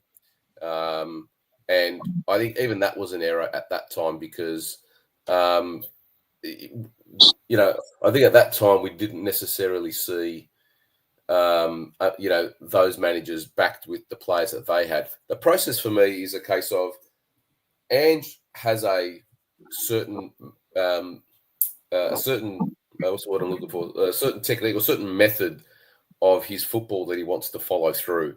Now, he's been very, and I admit he's been very poor in explaining it on a week-to-week basis, because your questions are valid where you say, well, what is the process? If you're not able to actually explain where you see the team going, then that becomes difficult as a fan to get on board with, because you're not able to actually buy into what he's saying. I still think whilst he's publicly come out and said, you know, these are my players, I make the final call, all that sort of stuff. I don't know how much I don't know how much I really believe that's the case. I think part of that's true, but what options or choices is he given to select the players that he wants? I think I was listening to Stell the other day, and I think that they were talking about the process with regards to how clubs purchase players or select players, and the involvement in it all. To say, you know, some of the clubs might say to the manager, "Well, here's a select group of players, and you know, you can choose the best ones from there." I don't know whether the players that he's got are completely and utterly his choice, and he's been given free rein to go, these are all my players. Maybe he was given a selection to go, these are all the players that we think you should go and get, or whatever the process might be in terms of acquiring players. So I just want to be able to say that he's got the players that he's truly wanted. And each of the players do have to have quality about them. Like the players that we brought in the summer, after the summer window, I looked at that summer transfer window and I said, we are nowhere near going to see improvement for this coming season, because there wasn't one, I looked at the transfers and I said, there isn't one player in that summer transfer window that I would look at and go, gee, that player excites me. I can see that player making a difference. I'd like to see Ange have 3 or 4 real quality players. I'd like to see how they would perform in that structure, and then I'd like to see out this season. So can I ask a question? I just don't want us to give up after 18 months when I don't think he's completely been given everything that he wants. I hear you. I do hear you, Tony. And I'm going to bring in box office just quickly, Alex. Before I do, I think the key thing for me though is I don't think many managers will always get exactly who they want. I mean, unless you are. I mean, I would suspect there are players that Man City want but can't get. Look at Liverpool. Liverpool wanted Zubimendi, couldn't get him, right? But they make things work. They coach. Arne Slot coaches what he already had. You know, if Liverpool had Zubimendi, top player, he didn't. So he's gone, okay, look, I've got McAllister and I've got Curtis Jones, and look how Curtis Jones has come on leaps and bounds this year. Look at Gravenberch. Like they look like different players. The key thing for me here is this. And I'll always say this, I'll bring you in here, Alex. Do I think that, am I judging Ange, or do I think that any manager coming into Spurs is going to win a league title or should be challenging? No, of course, I'm not that dumb. I don't believe that. But when I look over the space of a calendar year and I see that we've lost 17 in 39, then I look down the road. You know, Spurs and Tottenham actually is nowhere near Bournemouth. But when I look down at Bournemouth over the last calendar year, getting more points than Spurs, no one's going to tell me that all of those players that Iriola's got are 100% who he wanted. But that's the level they can get. And look at the job he's done in that same time frame. If I turn around, and Alex, I'm going to ask you this question here. If I turn around to you now and said, how many Bournemouth players are we taking? Most of our fan base are going to go, none of their 11 gets in. He's not better than him. He's not better than him. But they've done better than us in the last calendar year. Yeah, we won't consider the best player already. What does that say about? What does that say about managers being able to coach? Because the Bournemouth manager's not going and picking the best players from across Europe. I think that's who's the Bournemouth manager buying? You know, so that's point Fulham as well. No, that's Brighton aren't going to buy the best players in the world. So, Alex, what do you make of it all? I just think for me, I was going to ask a question. I forgot your name, mate.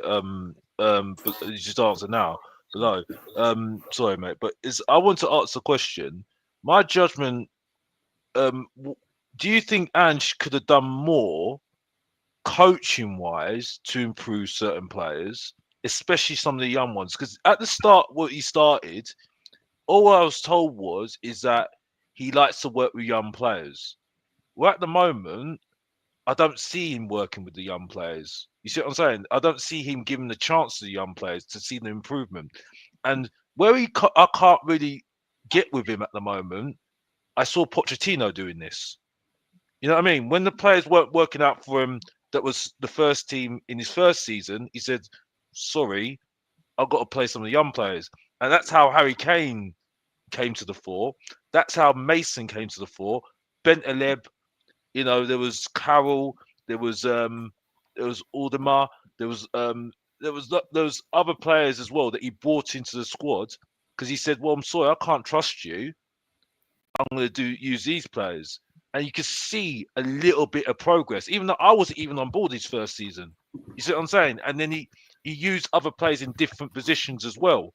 You see what I'm saying? But at the moment, this is why I said I was needed to judge this guy when he's here. I don't see this development from him. And where I have my issue at the moment with him, he's picked the coaches and he's telling them what to do. So there's no progress individually at the moment. Yes, you can say Kulusevski, but he's going only back to his own position, right?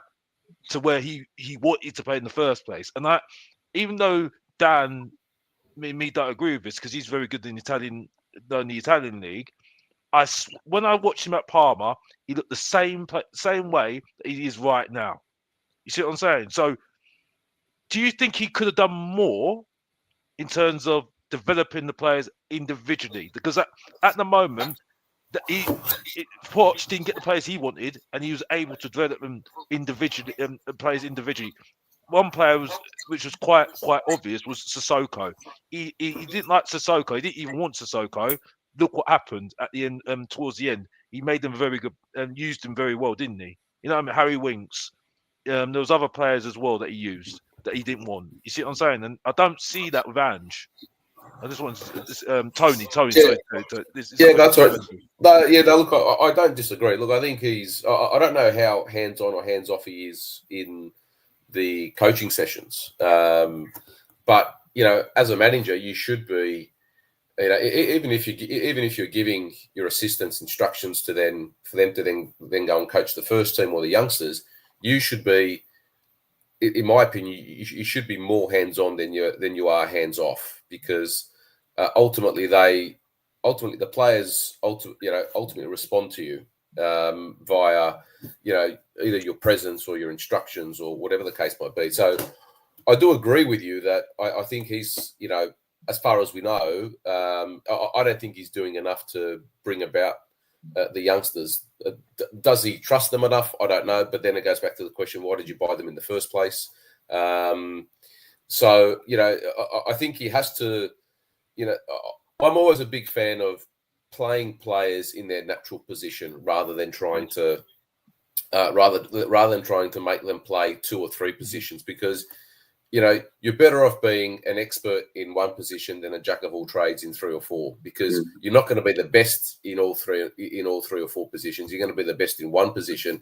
It doesn't mean that as a player you're not able to come in if there's injuries and do a job somewhere for, you know, a game or 2 games or 3 games. But I don't think he plays his players in their natural positions. Or there's a handful of players that he doesn't do that with, and that's what frustrates me, is that he tries to make it so variable, which is fine, but being too variable means that you're not completely sold and focused on what your actual position is on the team. You kind of shy away from doing what you naturally would do better than the other position. So, like, if I'm naturally a centre back and then I try and float into the midfield, I can do a job there for 10 or 15 minutes if there's an injury, or for a game if I have to. That's not a problem. You can always adapt for a couple of games. But to go and play there every week, season in, season out, for 38 games, to go, listen, play centre-back, but also I want you to float into the midfield. Your mind, over the course of your development as a player, isn't trained and practiced in playing in midfield. You're trained and practiced in playing at centre-back. It's just, you know, it's just as simple as that. You can't ultimately change, you know, a season to be able to go, You know, I've been a centre back for 20 years of my development from a child up to when I, started playing Premier League to then ultimately come in and go, I'm going to play midfield. You're just not wired that way. You will, players have to play in their natural positions, and you have to have a couple of players on the bench or within your squad that have a bit of versatility. You can't have every player have versatility. You can have 2 or 3 players within your squad that can fill gaps when you need to. But to answer your question, I don't think he probably does enough to actually educate and coach the kids. I'm not there, I don't see it, but from what you see on the pitch, I don't think he does that. I think, look, I would like to give him a bit more time, but it is results dependent. Like if you start losing, if you start losing more games at home, or you start dropping into the 14th, 15th position, that sort of stuff, I think you kind of go, well, you know what, that's the end of it. But if they're still in the top 8 come the end of the season, I would see it out another season, because I don't really want to get rid of a coach where they've spent 2 years in the role. The club has invested money to buy youngsters, develop into the system that they want to play, that he wants to play in.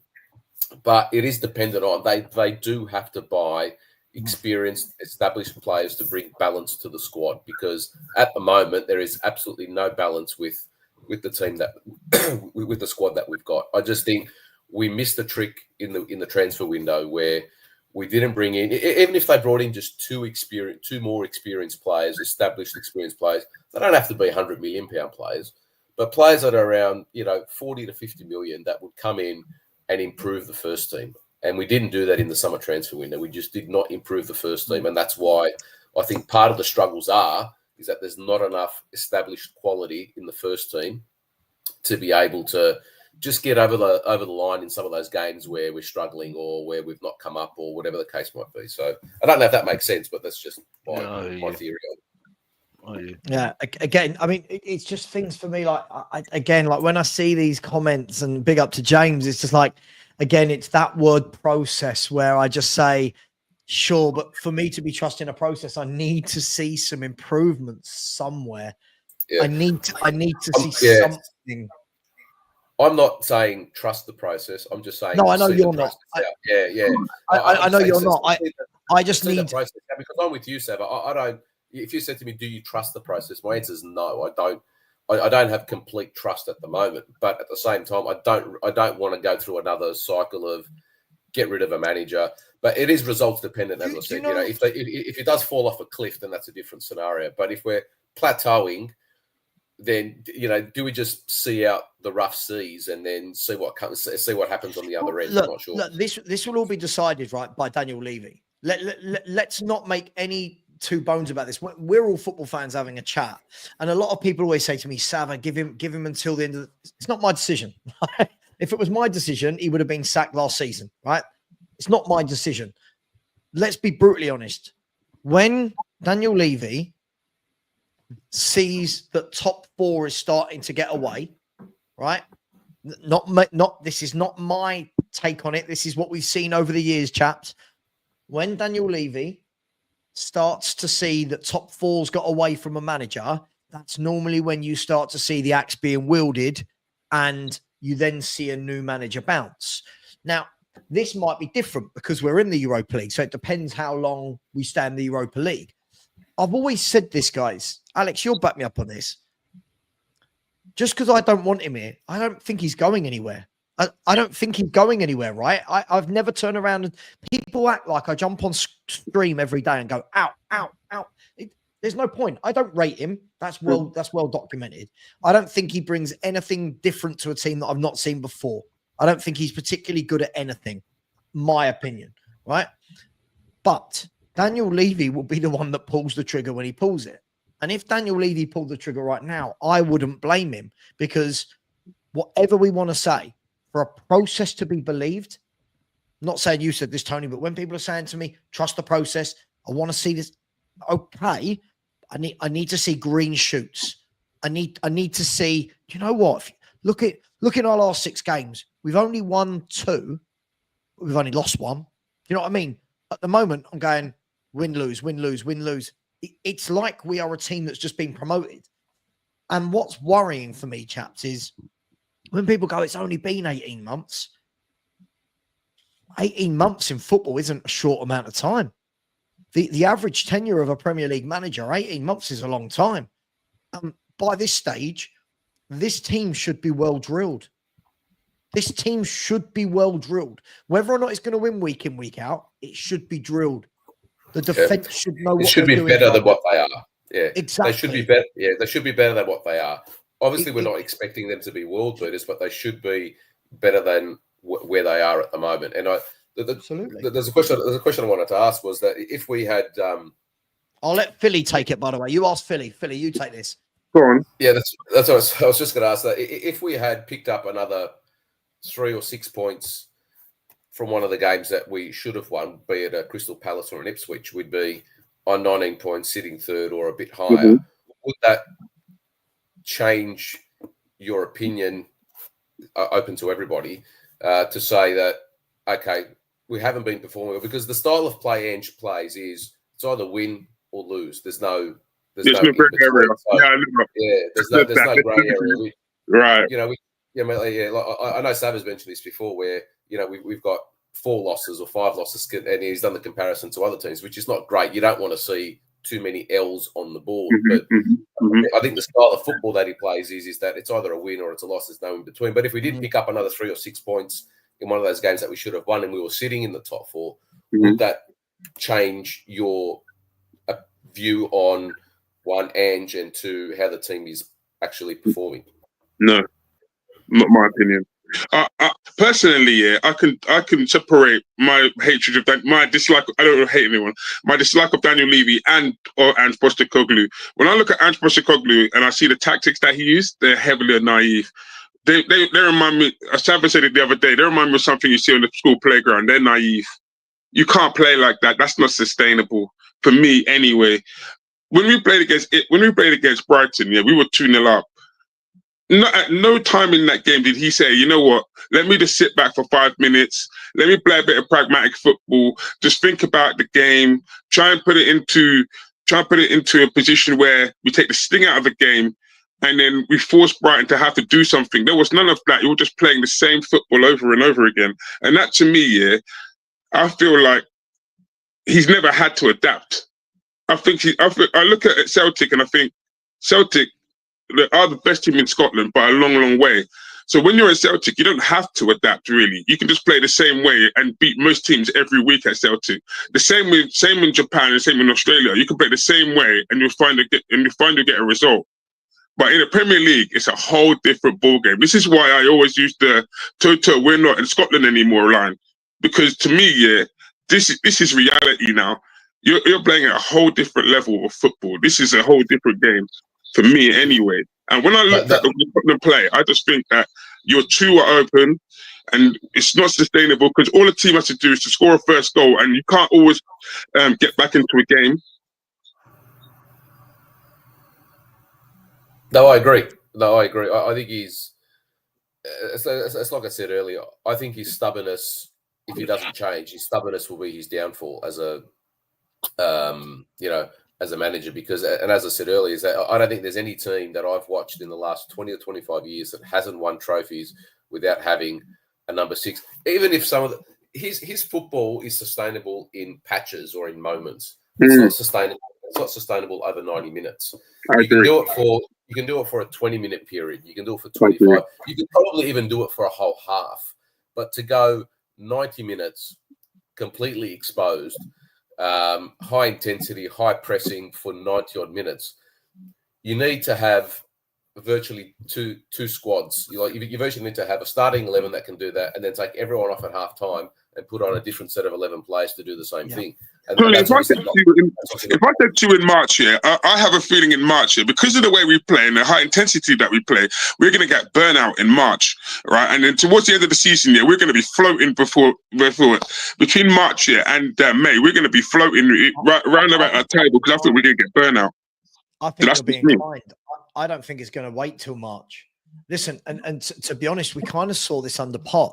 Different managers, different scenario, but again, we saw that because it's such an intense style of play and pressing, and when you get to the other sides of the year, it's tough. We've got 9 games in December.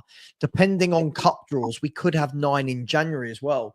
That means we could have 18 games in 60 days. That's a hell of a lot of football. And for me, I think there are games where I think everything you just said, Tony said, listen, I agree with so much of it. And even the bits I disagree with, I understand. I think it's just about in-game management. Sometimes, some of these games where, some of the games where you're 4-1 up, 4-0 up, get your players off, get on Archie Gray, get on Odegaard when he was fit, get on Lancashire. We don't. Some of these games where we're struggling, like Brighton, mix it up, be difficult to beat, be boring, be pragmatic. But I think he's so worried about the fans saying, oh, this is negative football.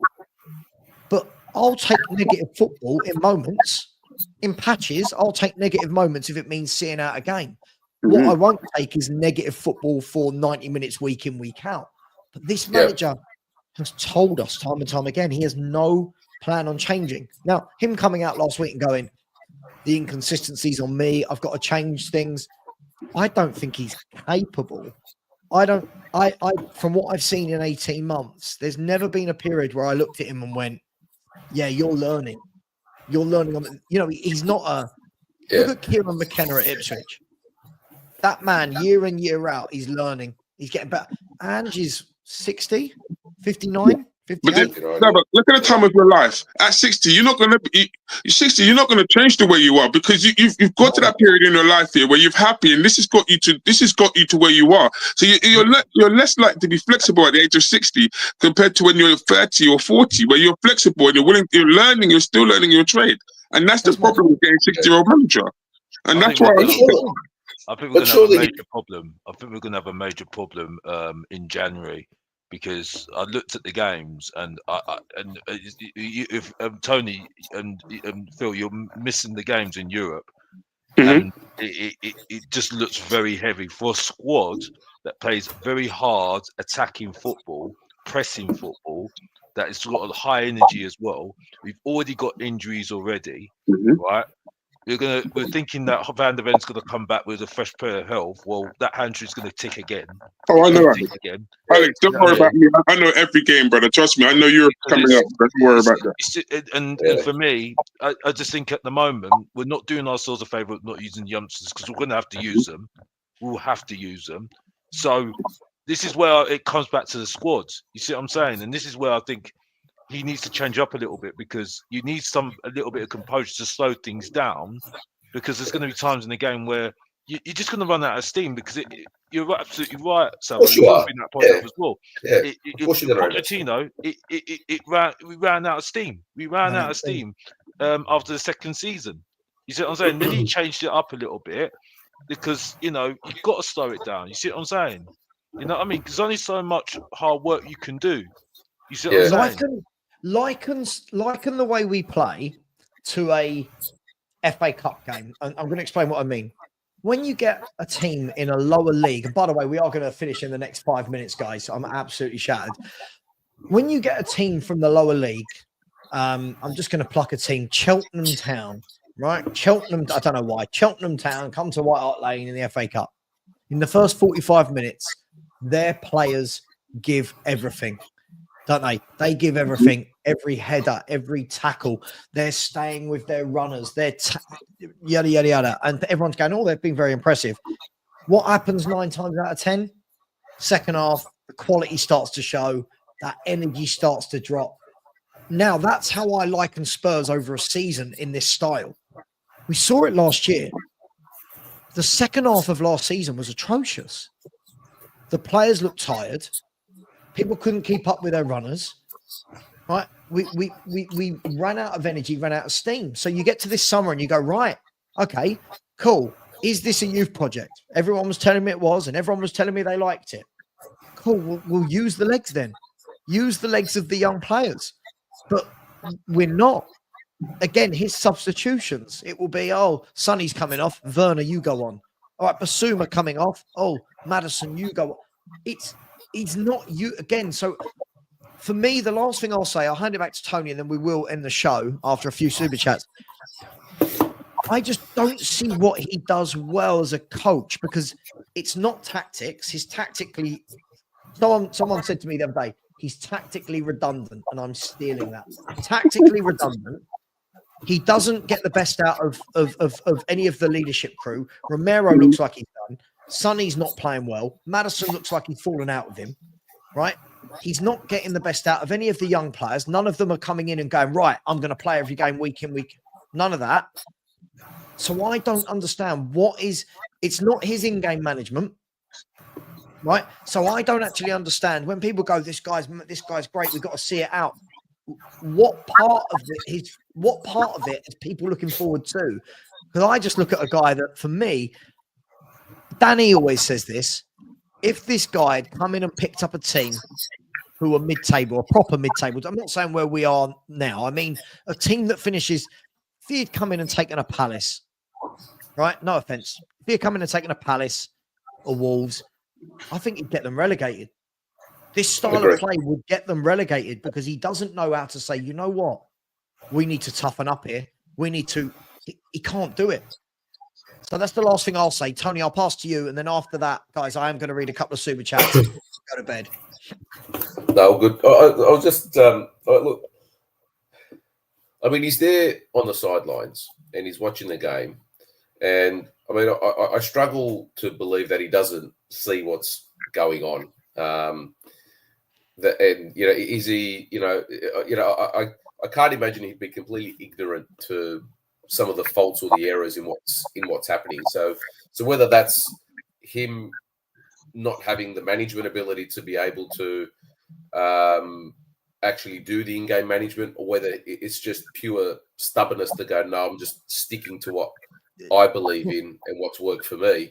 I don't know, because I can't look at a manager on the sidelines who's been around coaching for 20, 30 odd years and go, even if they're not at a certain level that people might think, but you can't watch a game, particularly at the Premier League level or in Europe, and go, like if I can see it from a TV set, surely someone who's on the sidelines who's been coaching for 30 years can see it. So whether he's just not changing because he doesn't want to, that's where I sort of sit with it.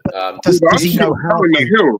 Tony. I think you'll die on that hill. Sorry, Savva. I think you'll die on that hill because I think he's so stubborn and so set in his ways here that he will not change. And if you look at his record in Europe here, in Scotland he got away with it because the opposition were quite poor, right? But in Europe, his record is absolutely appalling.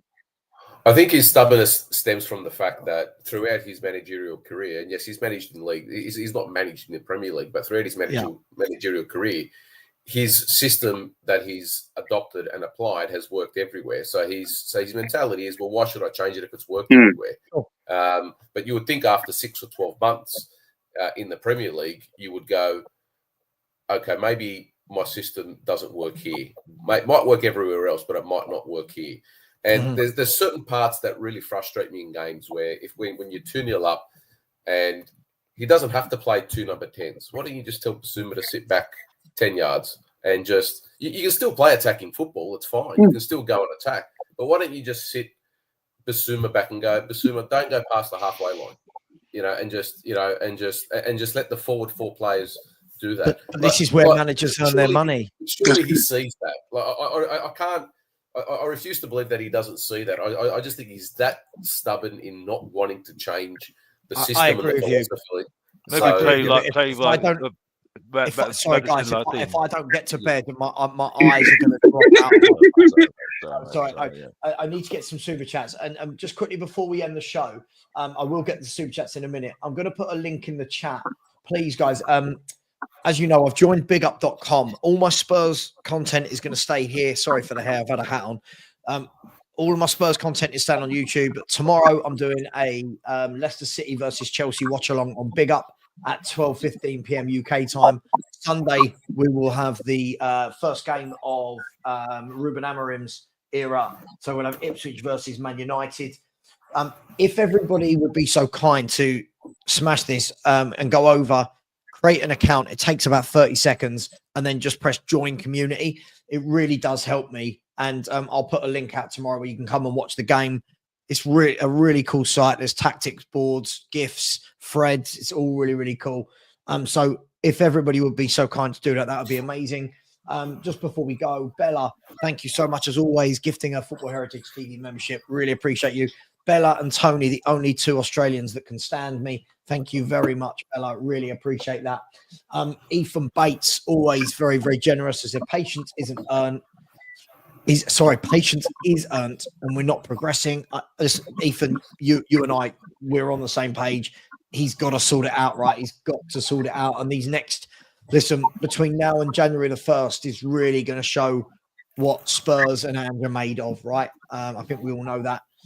Eugene, big up. Thanks for coming on earlier. I know we have a pop at each other, but love you, man. It's always good having a debate. It's a great show. Hit the likes, everyone. And then the last super chat before we end the show, Philip Randall, brilliant. Thank you so much for your generosity. I really do appreciate it. It's a great panel and great debate. Thank you all. So can I just say one thing very, very quickly, 10 seconds. Go for it, I watch a lot of your content, and I love watching your shows because I think you're quite honest, you're frank, you come with the facts. So, people who come on and, spew hate or provide negative comments, it's just not warranted whatsoever. I've watched a lot of your stuff over the last sort of 12 months, 2 years, probably a bit longer. And I think it's quite refreshing that people that you can come on and actually say, well, no, we're not performing well. And there isn't a Spurs supporter around that wouldn't want Ange to be successful. Like if Ange becomes successful, everyone on this panel would be cheering. If you won a trophy or two, then everyone's going to be happy. So the fact that people are saying comments where, even if Ange won a trophy, you wouldn't be happy. Well, that's just stupid, really. It honestly is. Of course we'd be happy. It's as simple as that. So all I want to say is well done. I appreciate you saying that. It's the internet. At the end of the day, listen, the channel's growing because I think for as much as there are people out there that don't like my views, there are people that want to actually have. I look like Maro and Shamak. Does anyone remember Shamak's hair?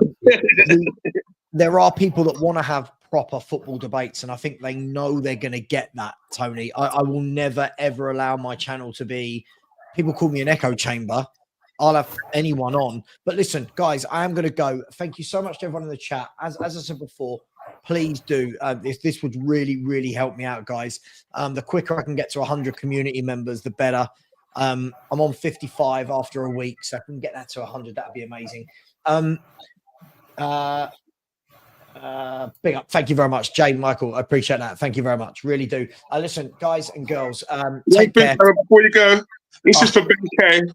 OTC, my man. I think you the last time. Here's the OTC, baby. I have no idea what's going on. Guys, girls, take care. As always, come on, you Spurs. I'll be back tomorrow. And I should probably promote my Spurs thing. We've got Leicester City versus... No, I haven't. Yes, I have. Leicester City versus Chelsea on Big Up. Then at 4 p.m., I'll do all the match build-up and lineups to Tottenham away at Man City. I'm so tired. Take care, everyone. And as always, come on, you Spurs.